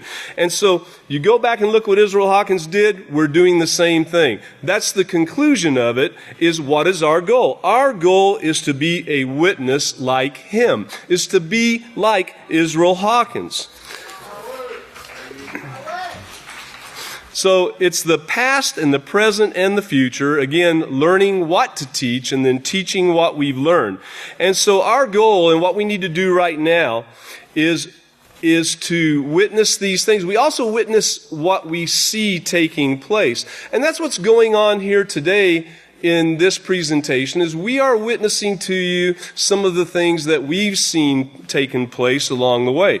We're witnessing to you the prophecies that Pastor has brought out. We're witnessing to you those things. We're witnessing to you what's taking place today in the world around us and what we've seen taking place. We're your eyes, if you will. We're the witnesses to what we saw when we went to Oklahoma, which you've already heard about today, and we'll hear some more about. We're showing you what we've seen through our eyes, what we saw, that we saw the proofs of these taking place, these things that took place, Pastor's birth, the travels, how he grew up, all of these things. So the other thing is that while all these things are taking place, we also are here at the feasts and we're learning how to rejoice, right? We're learning how to rejoice in all the tests and trials and everything that takes place. We're learning that. And the interesting thing is that to really rejoice, I mean, you know, you come, you repent, you rehearse the words of Pastor, then you repair, meaning to convert. You know, you make that change. So repent, rehearse the words, repair, and rejoice. You learn to rejoice. And if you fall on one of those points, guess what you get to do? You get to start over again and repeat. All right? You just repeat all those steps again. And when you finally get there to where you can rejoice no matter what, you reap the reward too. And so that's what we're all looking to do. Our jobs are to be witnesses, just like Pastor is. We want to be just like him. And we want to overcome sin like him, and we want to rejoice like him. And write these scriptures down real quick. When we're talking about Pastor being the witness, we can see it taking place with our own eyes, but also the prophecies, the scriptures speak of him. Remember Isaiah 44. Isaiah 44 is so clear. It tells you exactly how things took place in his life. And in verse 8, Yahweh says, "Do not fear nor be afraid. Have I not told you from that time and have declared, you are my witnesses?" Israel. Go on to chapter 45, and it shows you that Pastor did not even know when he changed his name that it was Yahweh doing it. He just thought he was changing his name in honor of Yahweh. Well, Yahweh did that. He tells you in chapter 45. Then you read Zechariah. In Zechariah chapter 4, you read about the two lampstands, or the two olive trees and the 7-lamp lampstand. And then you go to Revelation 11, 3 and 4, and you can read the statement that says, these are these two witnesses. These are the two olive trees. This is the lampstand, you know. It's there. It shows it. It tells you. So all this witnessing that takes place, these prophecies in the scriptures, witnesses of him, and he witnesses, and we also need to be a witness to and do it exactly like he has done. And with that, if you'll all please stand. It's my great honor and privilege to present to you the great Kohan, Konanya Hawkins. Praise Yahweh. You may be seated.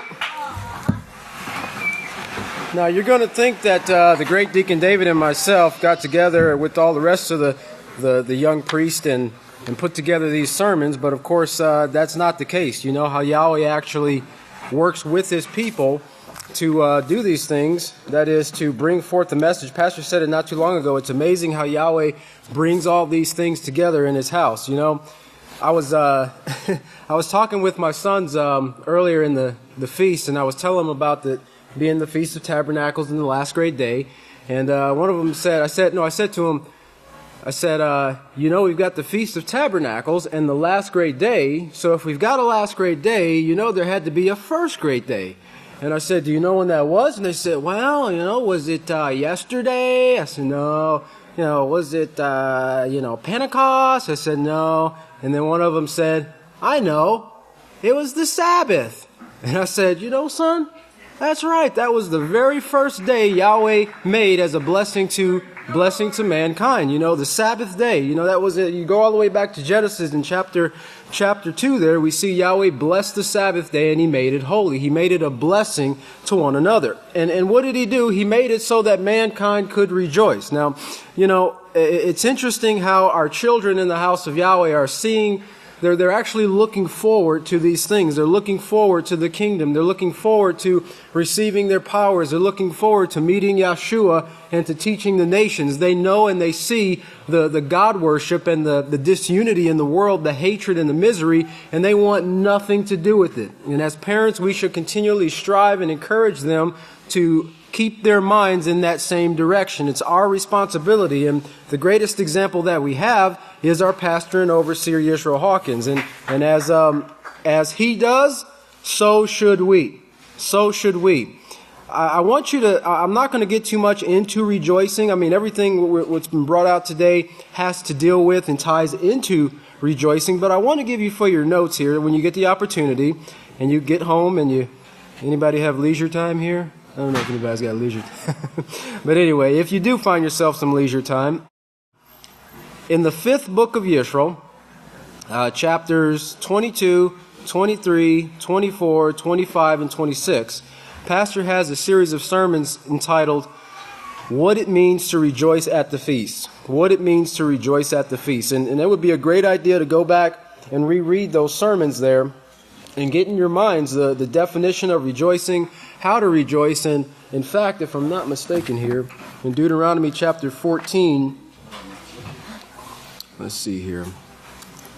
In Deuteronomy chapter 14, verse 22, it tells us there, you must truly tithe all your income year by year. We'll look at verse 23. Eat the second tithe of your grain, your new wine, your oil, and the firstlings of the herds, of your herds and of your flocks in front of Yahweh your Father, and the place he chooses to establish his name, and thereby learning to reverence Yahweh your Father always. And of course we do this here at the house of Yahweh. We come here.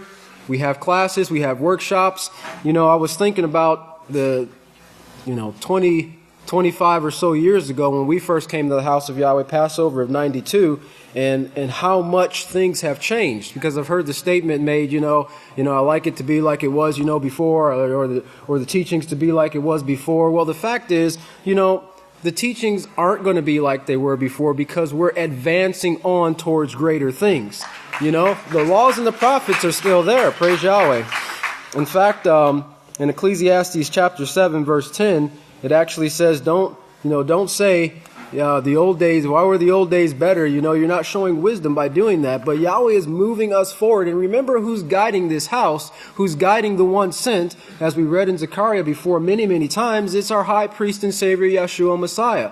So the house of Yahweh is not just like an aimless ship, floating about in the sea, being tossed about to and fro. No, we have direction, and the direction is the same thing we see in Matthew chapter 6, verse 33, which is in seeking the kingdom of Yahweh. Now, it can't be just seeking the kingdom. What do you have to have with it? Righteousness. What did Yeshua say? Seek first the kingdom of Yahweh and his righteousness. Well, the great deacon kind of brought it out a little bit earlier, in regards to the fact of why Yahweh even called us out, why Yahweh created mankind to begin with. And it's a part of what Yahweh wants for all of his creation, not just mankind here on earth, but also for the Malachim in heaven. I remember Pastor talking, I don't know, it's probably back in 2000, it might have been 2003, 2004, and I'm sure he's mentioned it more than just once, but he was talking about the fact that that there is AIDS in heaven just like there is in earth. You know, there are STDs in heaven amongst the Malachim just like there are here on earth, because they're practicing the same sins that mankind is practicing right now. Now, their bodies may live a lot longer, but they're practicing the same things and they're bringing the same curses. Now, if you remember what Pastor was talking about when he said, what the apostle was talking about when he said they're Malachim who left their first estate. You know, these Malachim were not just random beings running around. They were actually sons of Yahweh who were given appointed positions to teach and lead and guide others. They left those positions to pursue after evil lust. And in doing so, they created a lot of chaos, a lot of curses, a lot of diseases, a lot of war in heaven, just the same as we see taking place here on earth right now. Well, of course, in Genesis chapter 1:26, we see the plan of Yahweh, and Yahweh saying that he'll make mankind in his image and his likeness, and of course, the rulership that accompanies it. Yachanan chapter 1, verse 1 through 5 tells us, that Yahweh had this plan in the beginning. And of course, within it was the light to mankind. Now, it continues on saying that the light shines in the darkness, but the darkness does not take hold of it. The darkness is all around us, brother. Now, it may be a hard thing to fathom, especially if we've been brought up in the house of Yahweh, or we live here at Abel, and we're surrounded by righteous people every single day, and we are part of the work. It may be hard to believe that people are still out there eating pork and committing adultery and fornication, and people are still doing the things that they do, but they are. And think about the rareness of the opportunity that we have out of the over 7 billion people that are on the face of the earth right now, out of the billions, if not trillions of people who have lived since Adam and Eve, the opportunity that we have to be born, not just in a time period where a work was taking place, but in the greatest work in the history of mankind. The seventh work that's going to go on and excel beyond all the other works that came before us. Remember, if you receive a prophet, you receive that prophet's reward. And it doesn't mean just to welcome him into your house. Come on, I'll give you some bread and some meat, to eat. No, but receive and accept the teachings that prophet brings with joy in your heart when you are corrected, when your instructions are pointed out to you, and all these things are done for the saving of your souls, to keep you in the way of Yahweh. If you receive those things, then you will receive the reward that's promised to that prophet and his house. And that's a promise from Father Yahweh. But in the 10th book of Yisrael, part 2, in verse 9, chapter 9, verse 66, it says, Yahweh has eternal life already. He didn't have to have you to make eternal life for himself. He already had it. What coaxed him to bring you into existence? What coaxed Yahweh to bring mankind into existence? What coaxed Yahweh to call us out right now in this last time period? It was concern for others. That's what coaxed this whole thing. That's what he passed these laws for, was concern for others. And in doing that, Yahweh actually fulfilled his own law in Leviticus chapter 19, verse 34. Yeshua even said, when he was asked, what is the greatest commandment in all the law? And he said, love Yahweh with all your heart, soul, and might, and love your neighbor as yourself. Yahweh is demonstrating love for his neighbor by making a house, by making mankind in his own image, to put an end to all the suffering that mankind, that the Malachim, and that even the things with which the earth creeps and the firmament creeps are suffering right now. They're crying out. They're waiting for the revealing of the sons of man. And this is it, brother. This is it. There's nothing else. No other. There's not an eighth era that's coming after this. This is it. The seventh work, the completion. So now remember this. I want you to keep this in mind, because this plan of Yahweh, we just read a little bit of it there. This plan of Yahweh and you sitting right here, it's actually an expression of Yahweh's love for others. In Philippians chapter 4. Well, we won't have time for that. Let's move forward. one of the deacons just brought out a little bit about the witness. The great deacon David talked a little bit about witnessing. And part of our job in the same way is not only to witness, but to witness. Not only to witness, but to witness. From dictionary.com, as a noun, the word witness means a person who sees an event, typically a crime or accident, take place. Synonyms are observer, onlooker, eyewitness, spectator, viewer, watcher, bystander, so forth. As a verb or an action that is done, it means see an event take place, give or serve as evidence of, testify to. Now, that should be bringing up the scriptures of what the witness would do. And in Matthew 24, verse 14, and this message will go out by the one who bears witness in these last days.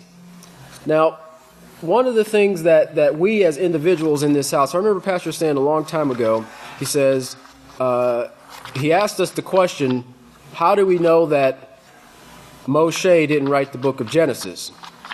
Because if you look at any King James Version, it'll say Genesis, the first book of Moses. But Moses didn't live in the time period of Abel. Moses didn't live in the time period of Adam and Eve. Everything that we see written in the scriptures, from the beginning to the end, were eyewitness testimony.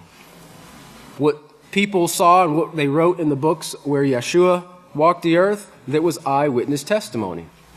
And we in this time period have a book that's being written about us, a book of remembrance, and our eyewitness testimony needs to be included in that. And he said, you need to be writing things down. You need to be taking note of what's going on around you, looking at the prophecies, looking at the things taking place in the news, because it's not going to occur again. No one's going to be able to go back and see, a third part of man be killed in a fourth part of the earth. We're in it right now, so we have to pay attention. In Deuteronomy chapter 7, verse 17, hope I didn't tell you 17, I meant 7. Verses 17 through 19, Yahweh says, if you should ever start thinking to yourself, these nations are stronger than we are, how can we drive them out? You must remember what Yahweh your father did to Pharaoh and to all Egypt, then you will not be afraid of them. You saw them with your own eyes, or you saw with your own eyes the great trials, the signs, the wonders, the mighty hand, and the outstretched arm with which Yahweh your father brought you out. And in the same way, he's bringing us out of Egypt. We're going through trials. We're going through tests. We're seeing what's occurring to the gods and the kings of the world right now. But in the midst of all this, Yahweh is bringing us out. And Yahweh your father will also do these things to the people you may have fear of. And so we need to trust in Yahweh and know that his plan is sure. Yahweh's not going to fail. We were talking the other day and how time really flies by, and I said, I see how 1,000 years can be as a day to Father Yahweh. Here you are, having to run and get a couple things, and next thing you know, it's 4 hours later. And you're like, where in the world did the time go? And I said, with Yahweh, it's got to be the same way, because when you're working, time really flies by, but we're going to get a lot of work done in that time period. I'm not going to have much time to get into this, but I thought it was interesting because in dealing with this word or this job that we have with the one sin and witnessing these prophecies unfold, seeing these things with our very eyes, just one leg of this trip that Ode and Maggie took when they were heading to Oklahoma, starting off there in Graham to Jacksboro, is 28 miles. And you remember, it took them like a day to get there, almost a day to get there. Not a complete 24 hours, but it took them a long period of time riding in a wagon, pulled by some horses. But that word is Abida, I believe I pronounced that right, Abida in the Hebrew, and it means father of knowledge. My father knows. And it's from word number 1 and word number 3045. 1 is, of course, the word Ab, which means father. And 3045 is the Hebrew word Yada. Now, that's not the Yada from 3063 of the tribe, Yehuda, or Yada, the tribe Yada. But it means to know, to learn, to perceive, and see. Find out and discern. To know by experience. To know, to be acquainted with. And of course, we know, all these things and how they tie into the one sin, knowing the laws of Yahweh, experiencing the persecution and the hatred, to be acquainted with Yahweh and his laws. but it also applies to us in this time period and what we have to do. We have to perceive and know these things. We have to see the prophecies unfold. Now, hopefully, we'll believe these things before they occur, because our job is to believe without seeing. Remember that, right? Not, the wars are coming. Okay, Father Yahweh, please help me be righteous. I got to be real, No, we got to be righteous and believe in Yahweh and be working towards perfection before all these things take place. The key, brother, is love. Love for the laws of Yahweh, love for the prophecies of Yahweh, and in having a love and understanding our purpose. You have to understand the purpose that Yahweh created us here, and that has to be a driving force in your life, because if you don't have the love for the laws of Yahweh, then Satan can shine something shiny or twinkly in your face, and there you go, chasing after something else. But when we have the love for the laws of Yahweh, like Psalms says, 119, 151, a great peace have they who love your laws, that nothing will offend them. That nothing will offend them. Absolutely nothing. They'll hold fast and endure all the way to the end. There's so much that we could talk about, but in the first book of Yisrayl, in chapter 18, verse 27, in regards to this word witnessing and our job and what we have to do, Pastor says one reason Yahweh is going to protect this work, this last work, the Philadelphia group, is because we have got to be witnesses as to what takes place in this time period when sin is at its peak and when Satan has full control. And that's one of the things that you get when we have these missionary trips and then we come back and we bring you a report. This isn't the first time that this has taken place. You do realize that, right? You remember when the spies went out to spy out the land? They went to spy out the land and inquire of the people and to see what was taking place there in the days of Moshe. And they brought back their report. Hopefully none of the children of Israel, oh, here come those spies again. We got to sit through another report again. No, they were bringing a report of what Yahweh said, what Yahweh actually showed them that they were getting ready to inherit. And Yahweh's prophesied that we're going to inherit the kingdoms of this world. They're going to be turned over to us. But we're not going to run them, praise Yahweh. We're not going to run them like the gods are running them now. We're going to run them, we're going to govern them with the laws of Yahweh, and they will know peace. They're going to know Yahweh, but they're going to know it through you and the work that you're learning, what you're training in right now, and the effort that you put forth in it. They're going to learn peace because they're going to learn war no more. But Pastor says she is given full control with all her masterminds, help from heaven, to work with men to prove that what her way brings. We have to witness it clear up to the end. That's right. We have to give testimony in this court battle. We have to stand in our place. We have to witness what mankind is doing. And we have to witness the works that this man, the witness Yisrayl Hawkins, is doing. As we are going to be his children, we should know everything about our Father.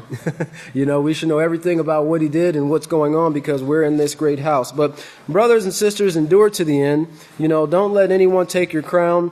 Rejoice at the feast, rejoice through your tests, rejoice through your trials and your setbacks, and know that Yahweh is with each and every one of us, guiding us to perfection. May Yahweh bless your understanding. Now I'll turn it over to the great Kohan Benjamin. Shalom, great saints of Yahweh. You may be seated.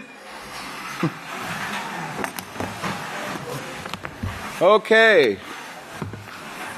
I want to take just a minute or so to kind of remind us about gematria and the importance of gematria, numbers, and how, Yahweh, he assigns numbers to Hebrew letters. Okay, and that's what the gematria is all about. And you know how long gematria has been around? Since Adam and Eve. Okay, it was in Yahweh's plan from the beginning. And everything is numbered in Yahweh's plan. Even we are numbered. Every hair on our head is numbered. So we really need to pay attention to these numbers because they're just as important as the words that you're reading in the book. So I hope everybody has a pen and paper and you're ready because here we go. What I'm going to be working off is the same book I've been telling you to read from for the past few weeks. The 9th book of Israel, probably going to need 9th book of Israel, the chosen branch, part 1. And I want to read you the pertinent part here about the dust bowl. This is in the very back where it says, "This is my life." Talking about Yisrayl Hawkins' life, the chosen branch, the dust bowl.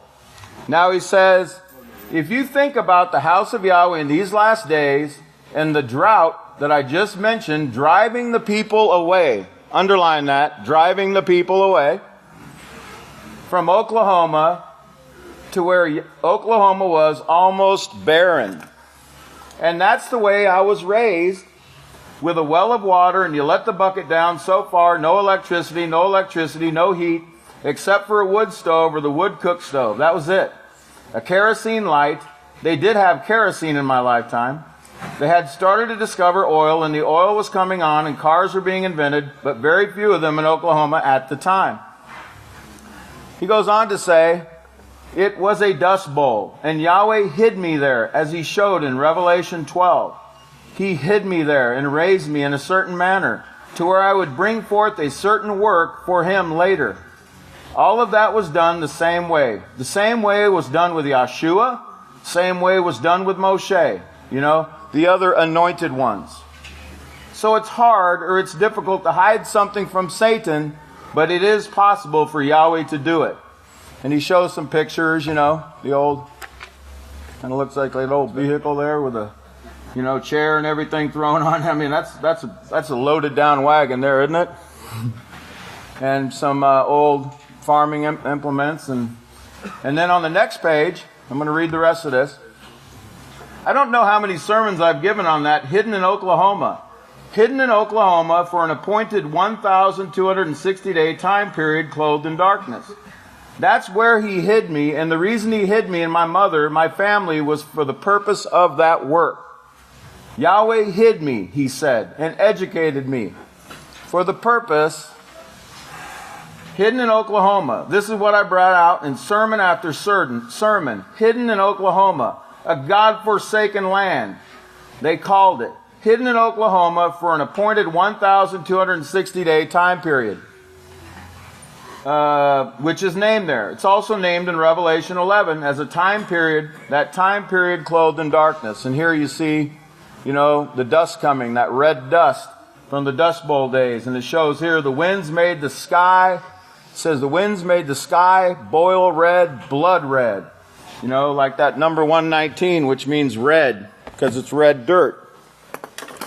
Okay, now, let's get into some numbers here, because I want you to remember what he just said in that narrative. And by the way, let's read this top part here, because this is going to be the first thing we're going to put in the gematria.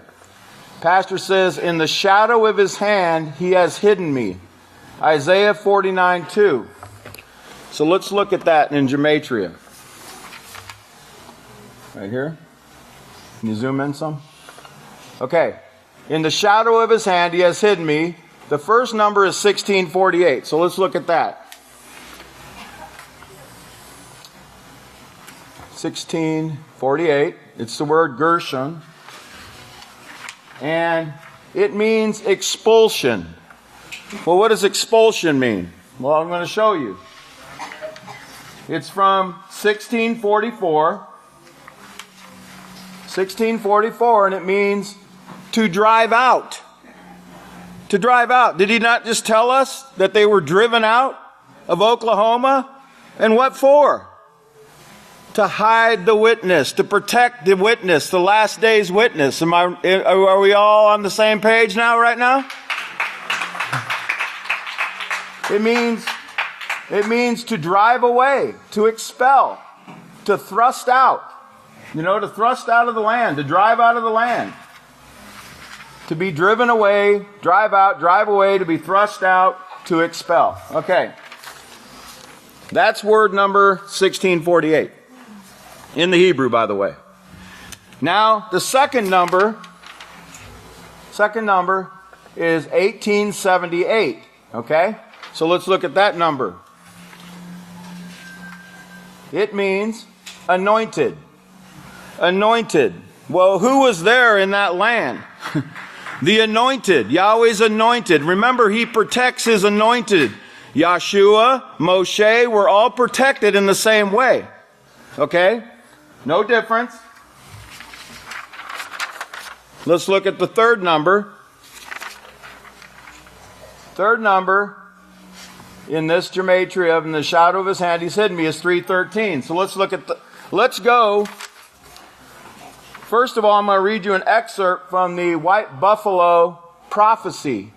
Remember the August 2012 issue of the Prophetic Word magazine, the Great White Buffalo, the White Buffalo Prophecy. And there's a section in here about the depression in pastor's birth. Okay? A white buffalo born, it says. I'm just going to read this to you. Buffalo meaning wild ox or buffalo in Scripture. Buffalo also means Yahash was kept hidden in the compartments of the house of Yahweh. Let's go to page 313. Because remember the number was 313, right? Go to page 313 in your book of Yahweh.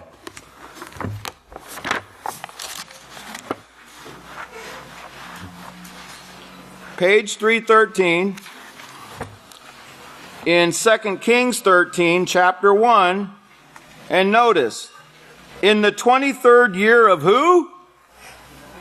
Yahash. Oh, the same one we just read about, right? Wow, how does Yahweh do this? Yahash, remember he was hidden, his nurse hid him for 6 years, I believe, in the house of Yahweh to protect him from someone that was trying to kill him. Okay, if you go and read the story, I don't have time for it now. But just note it's on page 313. Hidden in Oklahoma, right? That's what he said. But now, if that's not enough for you, if that won't prove it, let's look at this. I went ahead and dropped that whole scripture, this one right here, in the gematria, and he has made my mouth like a sharp sword. In the shadow of his hand he has hidden me, and made me a polished shaft in his quiver he has hidden me. Now, I want you to understand something. You can't do this with the King James. Okay? If you do it with the King James, you're going to get a different number.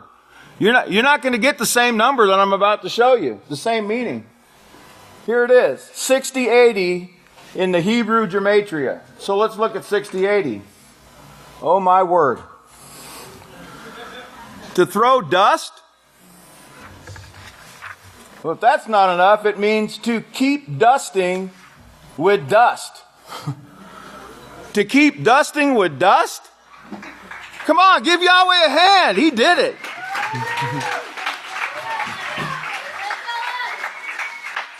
And it talks about the land being pulverized with dust. Okay? The land being pulverized, and it's from 6083, which means dry earth, dust. Dry earth, dust, dusty. Okay, you get the picture? You get the picture? You think this is an accident? So who's he hiding in Oklahoma for this time period there? The anointed, his anointed. You know, without Pastor Yisrayl Hawkins, Yahshua cannot succeed. Do you understand that? Without this man, Yahshua, if he doesn't do his job, if he's not hidden like Yahshua was and like Moshe was for that time period to protect him, and he didn't succeed, we wouldn't be here, house of Yahweh. There would be no life on earth when this is over. Okay, now let me show you how important this man is. Genesis 1:3 says, and Yahweh said, let there be light, and there was light. 33:23. Check. 33:23 means the anointed one. Okay? The anointed one. Now watch this. It means Messiah, anointed one, and it's from 4899, and it means anointed, and it means the anointed ones. Anointed ones. Okay, like Moshe, Yahshua, Pastor Yisrayl Hawkins. Here it is right here. It's used in Cyrus. The word Cyrus as commissioned in Isaiah 45:1. Well, who's that talking about? That's talking about Yeshurun, beloved Israel. Okay? There's a lot to cover there, but I don't have time. Here's 33:23 in the Greek. If that's not enough, it means oil. It means That which shines, fresh oil. It means, it's used in Zechariah 4:14 about the 2 olive trees. The anointed ones. Wow, what a coincidence, right? It means oil as producing light. And it's from 6671. It means to press out, to squeeze. Remember that squeezing? In the Garden of Gethsemane in 33 AY, that's what occurred to Yeshua, right? To press out oil. Continuing on, here's the next number in that same gematria. 27:12. And Yahweh said, let there be light.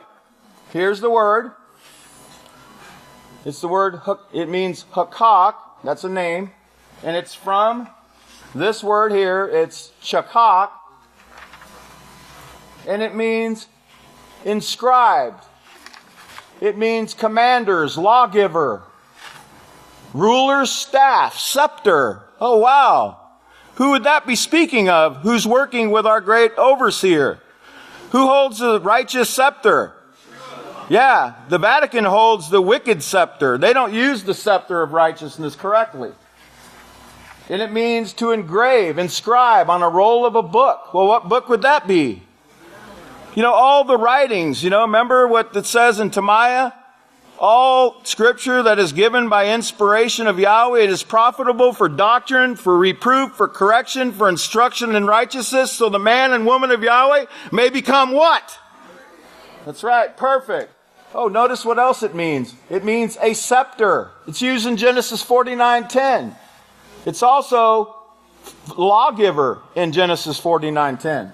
Wow, what a coincidence. Must be. Okay. Here's the last number, and Yahweh said, let there be light. It's 452. Well, lo and behold, you should know this one. Shouldn't even have to give you the definition. It's Eliah. Eliah. Well, Eliah is what? It's the strength of Yahweh. Matithia 11:14. What is the strength of Yahweh, house of Yahweh?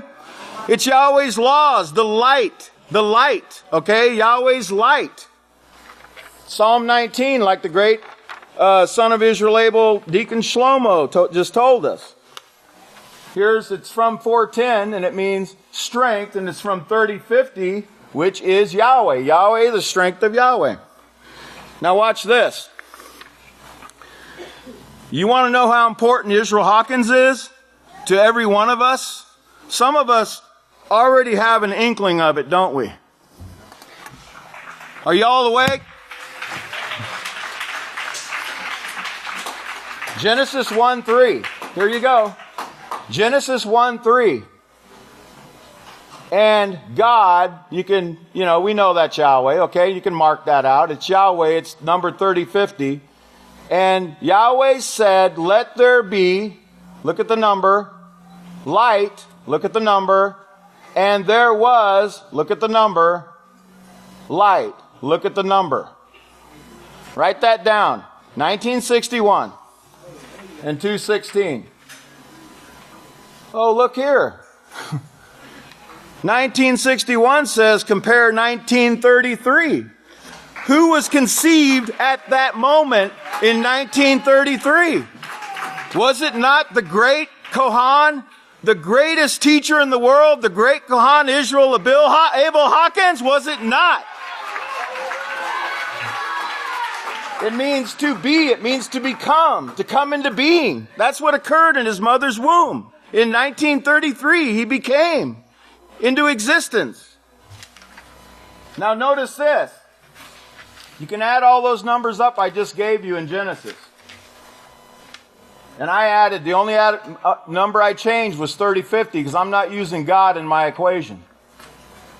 Here's the 216, 1961, 216, 1961, 3050, and 555 or 559, which is and it says, and let there be, or whatever it said. And Yahweh's, it's the word and, where it says, and Yahweh said. And guess what it came up to? Here's the number it added up to right here. 7963.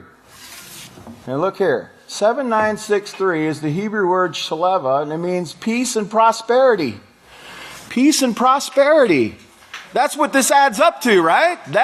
All those numbers in Genesis 1:3 means prosperity. It means ease, which we all know means peace, right? And it even shows us when we go to this word, it comes from 7961. It means to be quiet, at ease, peaceful, satisfied, prosperous. You want to become prosperous? Join with this witness. I got one more thing to show you. I got a couple minutes? I got 2 minutes? Yeah. Here we go. Y'all remember this? End of the age. Can you back up a little bit? Okay, now zoom in a little bit. End of the age, December 19, 2011. Exactly 116 days after Pastor saw the donkey vision on August 25th, 2011. The bridge between Lexington and Purcell carry these numbers right here. Here's the bridge, the James C. Nance Memorial Bridge. They carry these two numbers over the bridge. When you add them up, you get 116. Okay? 116. Same number. Think of Isaiah 49:6 where he says that you will be my light. My light, the same word used in Genesis 1:3, 2:16, right?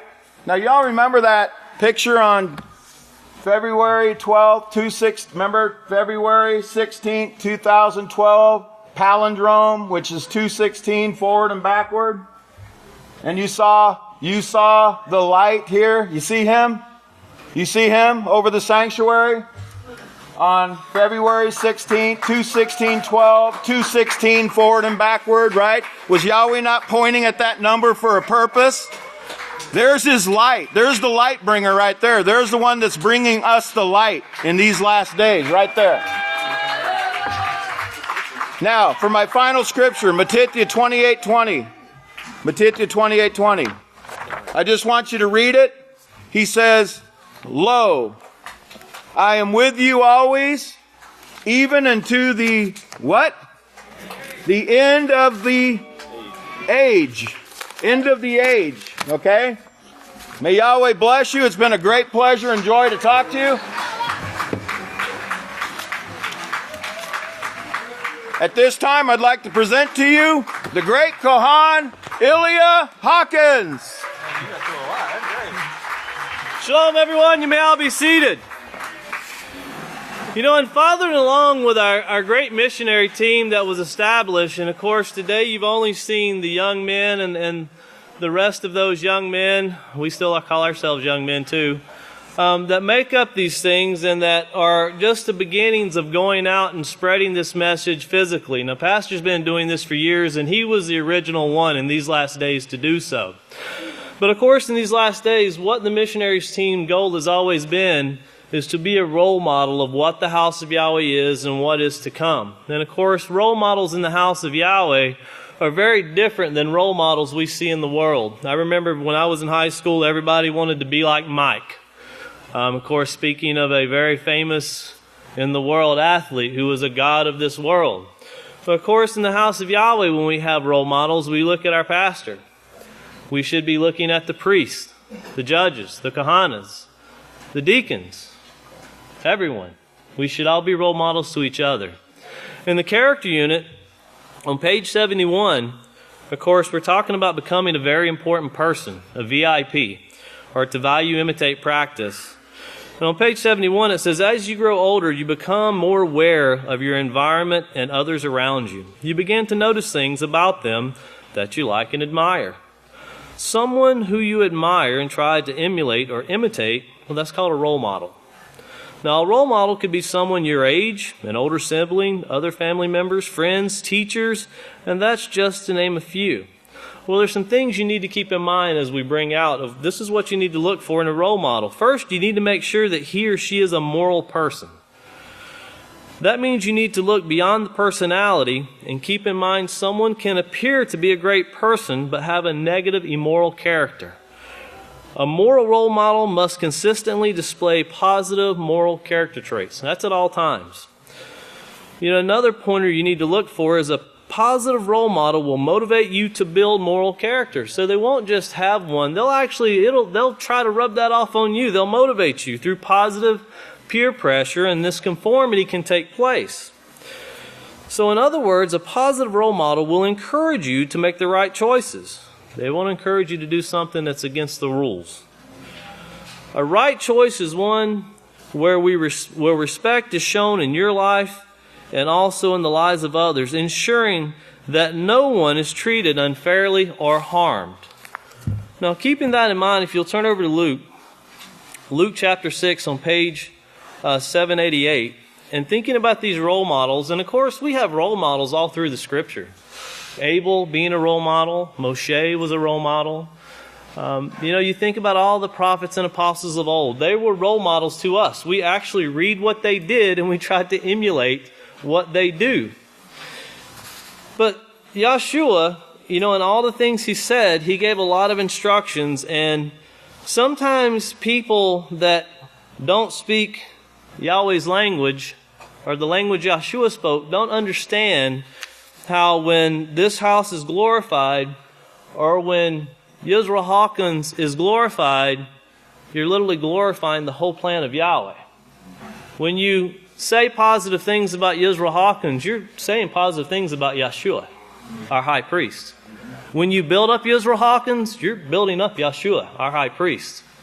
You're building up all the prophets and apostles that came before him. In verse 39 it says, and this is speaking Yahshua, he spoke a parable to them. Can the blind lead the blind? Will they not both fall into the ditch?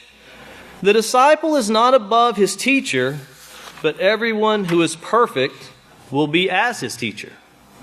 If we want to be perfect, we must look to Yisrayl Hawkins. Yisrayl Hawkins is looking to Yahshua. A very important reminder that we were given, if you look across the page, there, chapter 7 and verse 23, never forget this. And blessed is he who will not be offended. Blessed is he who will not be offended. I can tell you, when we first set up our trip to Purcell to meet with the city manager to inform them and talk to them about the peaceful solution, we had a kahana that was talking to them and arranging all the appointments. And the man called back. He goes, I don't know about meeting with you guys.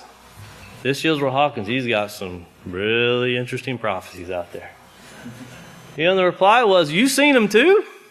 You seen that? They're talking about that on the news every day now. And before it was over with, the man was like, oh, yeah, you're right. Yeah, you're absolutely right. And then when we went there, we're not there to hide anything. We're not ashamed of anything.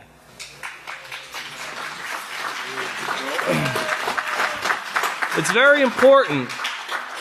And I didn't wait for him to bring it up. We brought it up. We're not there to, don't read the internet. I told him to read the internet. Bring your questions. What you have, bring them. But bring your computer and we'll show you the answers to them also. We'll show you where you're finding them. We'll show you. I know the garbage is on page 1, but the answer is on page 10. But we'll show you where they're at. And for anybody, if you're ever in a meeting or you're going somewhere and someone brings something up about Yisrayl Hawkins and you don't want to answer it, call us. We will. Set up the meeting. We'll do it.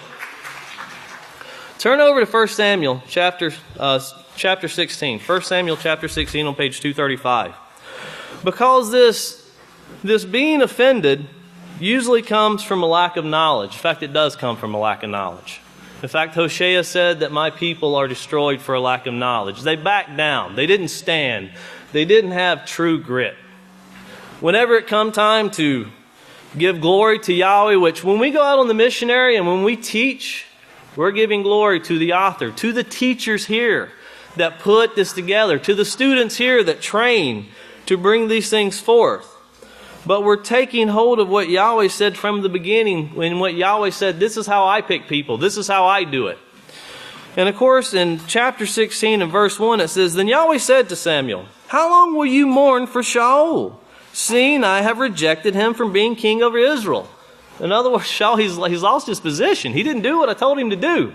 I worked with him, but he wouldn't listen. Fill your horn with oil and be on your way. I'm sending you to Yishai of Bethlehem, because I have chosen for myself a king from among his sons. And if you notice verse 4, it says, so Samuel did what Yahweh said. And turn over the page and look at verse 6. And of course, when they came, he looked at Eliab and thought, surely Yahweh's anointed stands in front of him. You know, when people come to the house of Yahweh, and I hear this some people overseas, it's not what I expected. Some people say it's so much more. It's so much more. And you know what? They deeply root themselves, and they stay, and they do well. You know, like Yachanan said, well, what did you come out to see? Did you think Yisrayl Hawkins was going to be 10'5" and 900 pounds and all of these great things to scare everybody away? Did you think the house of Yahweh was perfect when you came? If you do, then you should have been perfect too, right? I mean, that's part of it. You know, but when he looked at him, notice verse 7, Yahweh said to Samuel, don't look at his personality. Don't look at his height, because I have refused him. Now, we know some of these, if you study Peaceful Solution, you know these are genetic traits. Yahweh does not see things as a man sees them, for man looks at the outward appearance, but Yahweh looks at the heart, the seat of his intelligence. He looks at his character, because remember, from the abundance of the heart, the mouth speaks. Well, Yishai summoned Abinadab and had him come forward, but Samuel said, Yahweh has not chosen this one. In verse 10 it says, in the same way, Yishai made 7 of his sons come forward to stand in front of Samuel. But Samuel said to Yishai, Yahweh has not chosen these. Then Samuel said to Yishai, are these all of the sons that you have? And he said, the youngest remains, but he is tending the sheep. He's tending the sheep. Samuel said to Yishai, send for him and bring him forward, because we will not gather around to eat of Yahweh's sacrifice until he comes here. So Yishai sent for David and brought him to eat of Yahweh's sacrifice. He was ruddy, with a fine appearance and handsome features. Then Yahweh said, rise and anoint him. He is the one. What was David doing that the others were not? He was working. He was tending sheep. But what was these sheep he was tending? He's out in the pasture, right? They're just out there shepherding away. You know, playing in the fields, not coming to class. Had every excuse why not to show up, right? If you would, turn over to Yachanan 21. Yachanan 21. Do you have to tend the sheep? You sure do. But you can't leave one thing undone without doing the other. In chapter 21 and verse 15, it's found on page 839. Remember what Yahshua said. Remember what Yahshua said. So when they had eaten, now this is after Yahshua, of course, was with his disciples, speaking with them, explaining what he wanted them to do, and all of the things that had been taking place with Yahshua and the training of, remember, his disciples were young men. They were not grown men, they were young men. So when they had eaten, Yahshua said to Simon Kepha, Simon, son of Yana, do you love me more than all else? How many of us have taken that all, saying, I love the house of Yahweh more than all else? Well, he said to him, yes, teacher, you know that I love you.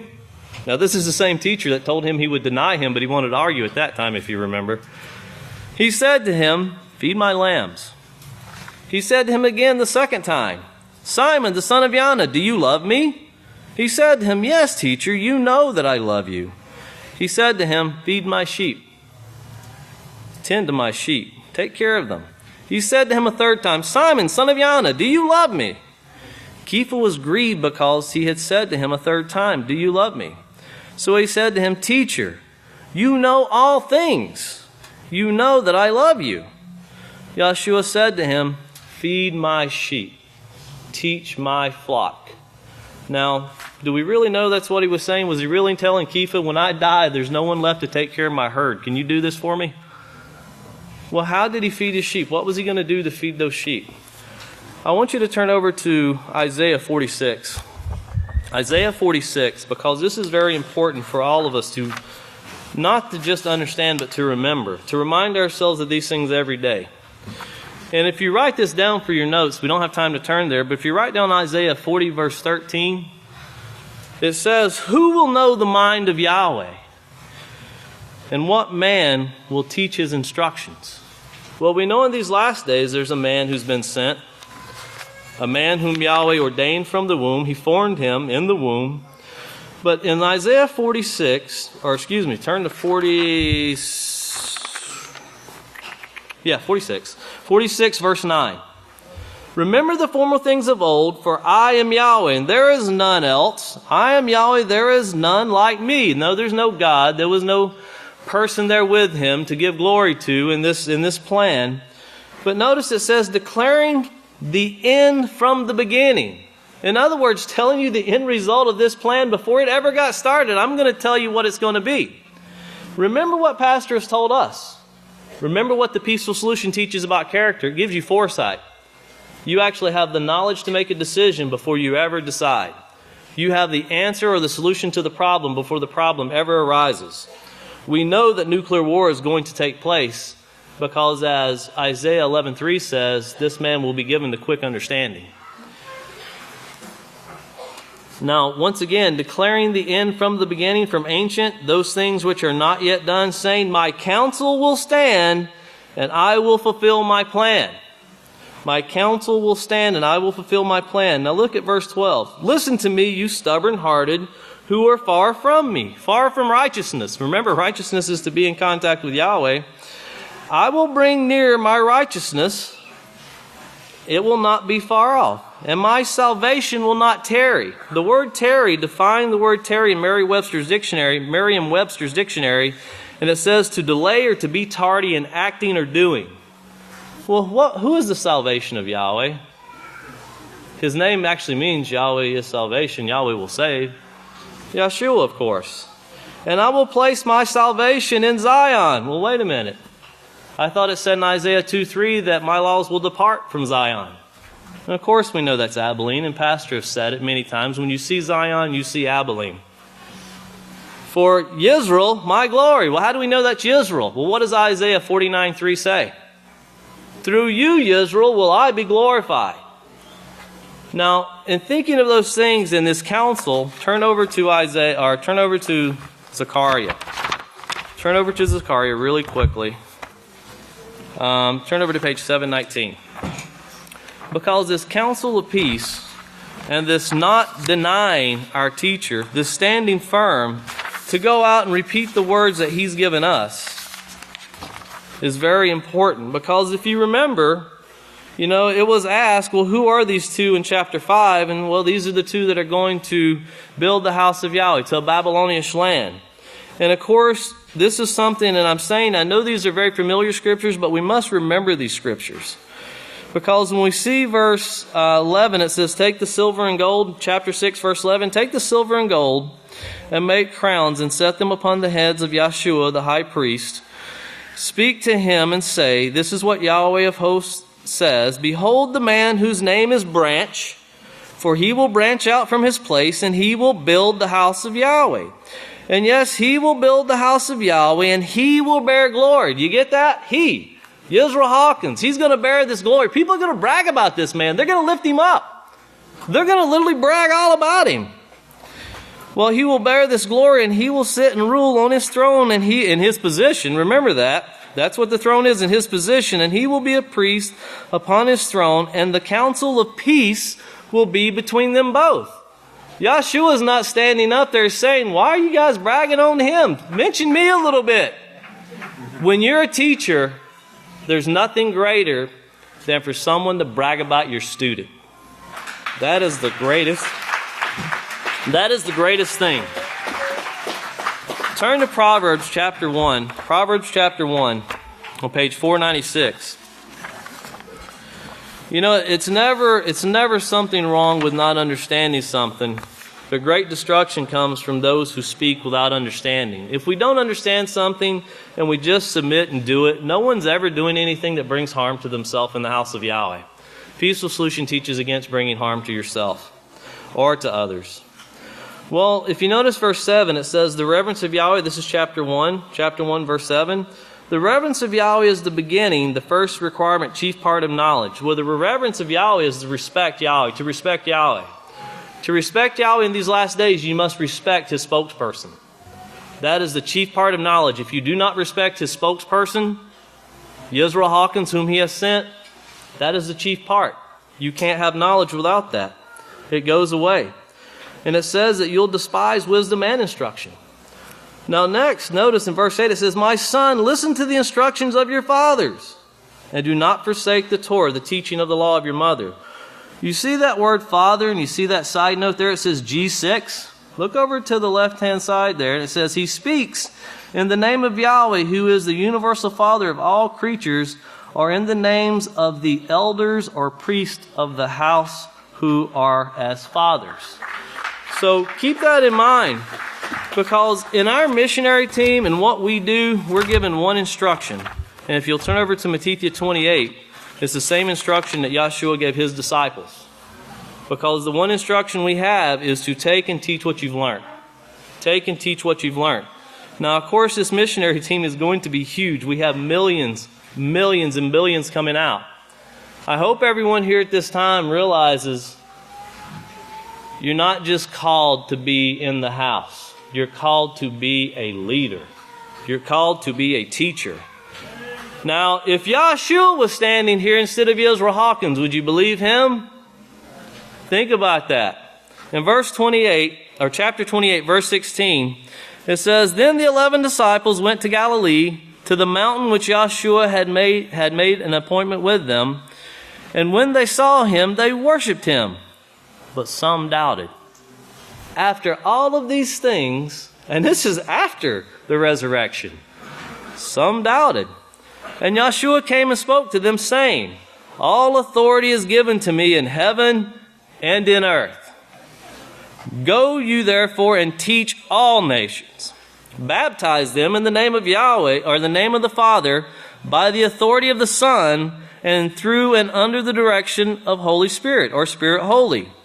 Teach them to observe all things that I have commanded you. In other words, the things that I taught you, the things that you learned to teach, you now go teach them everything that I taught you. And lo, I am with you always to the end of the age.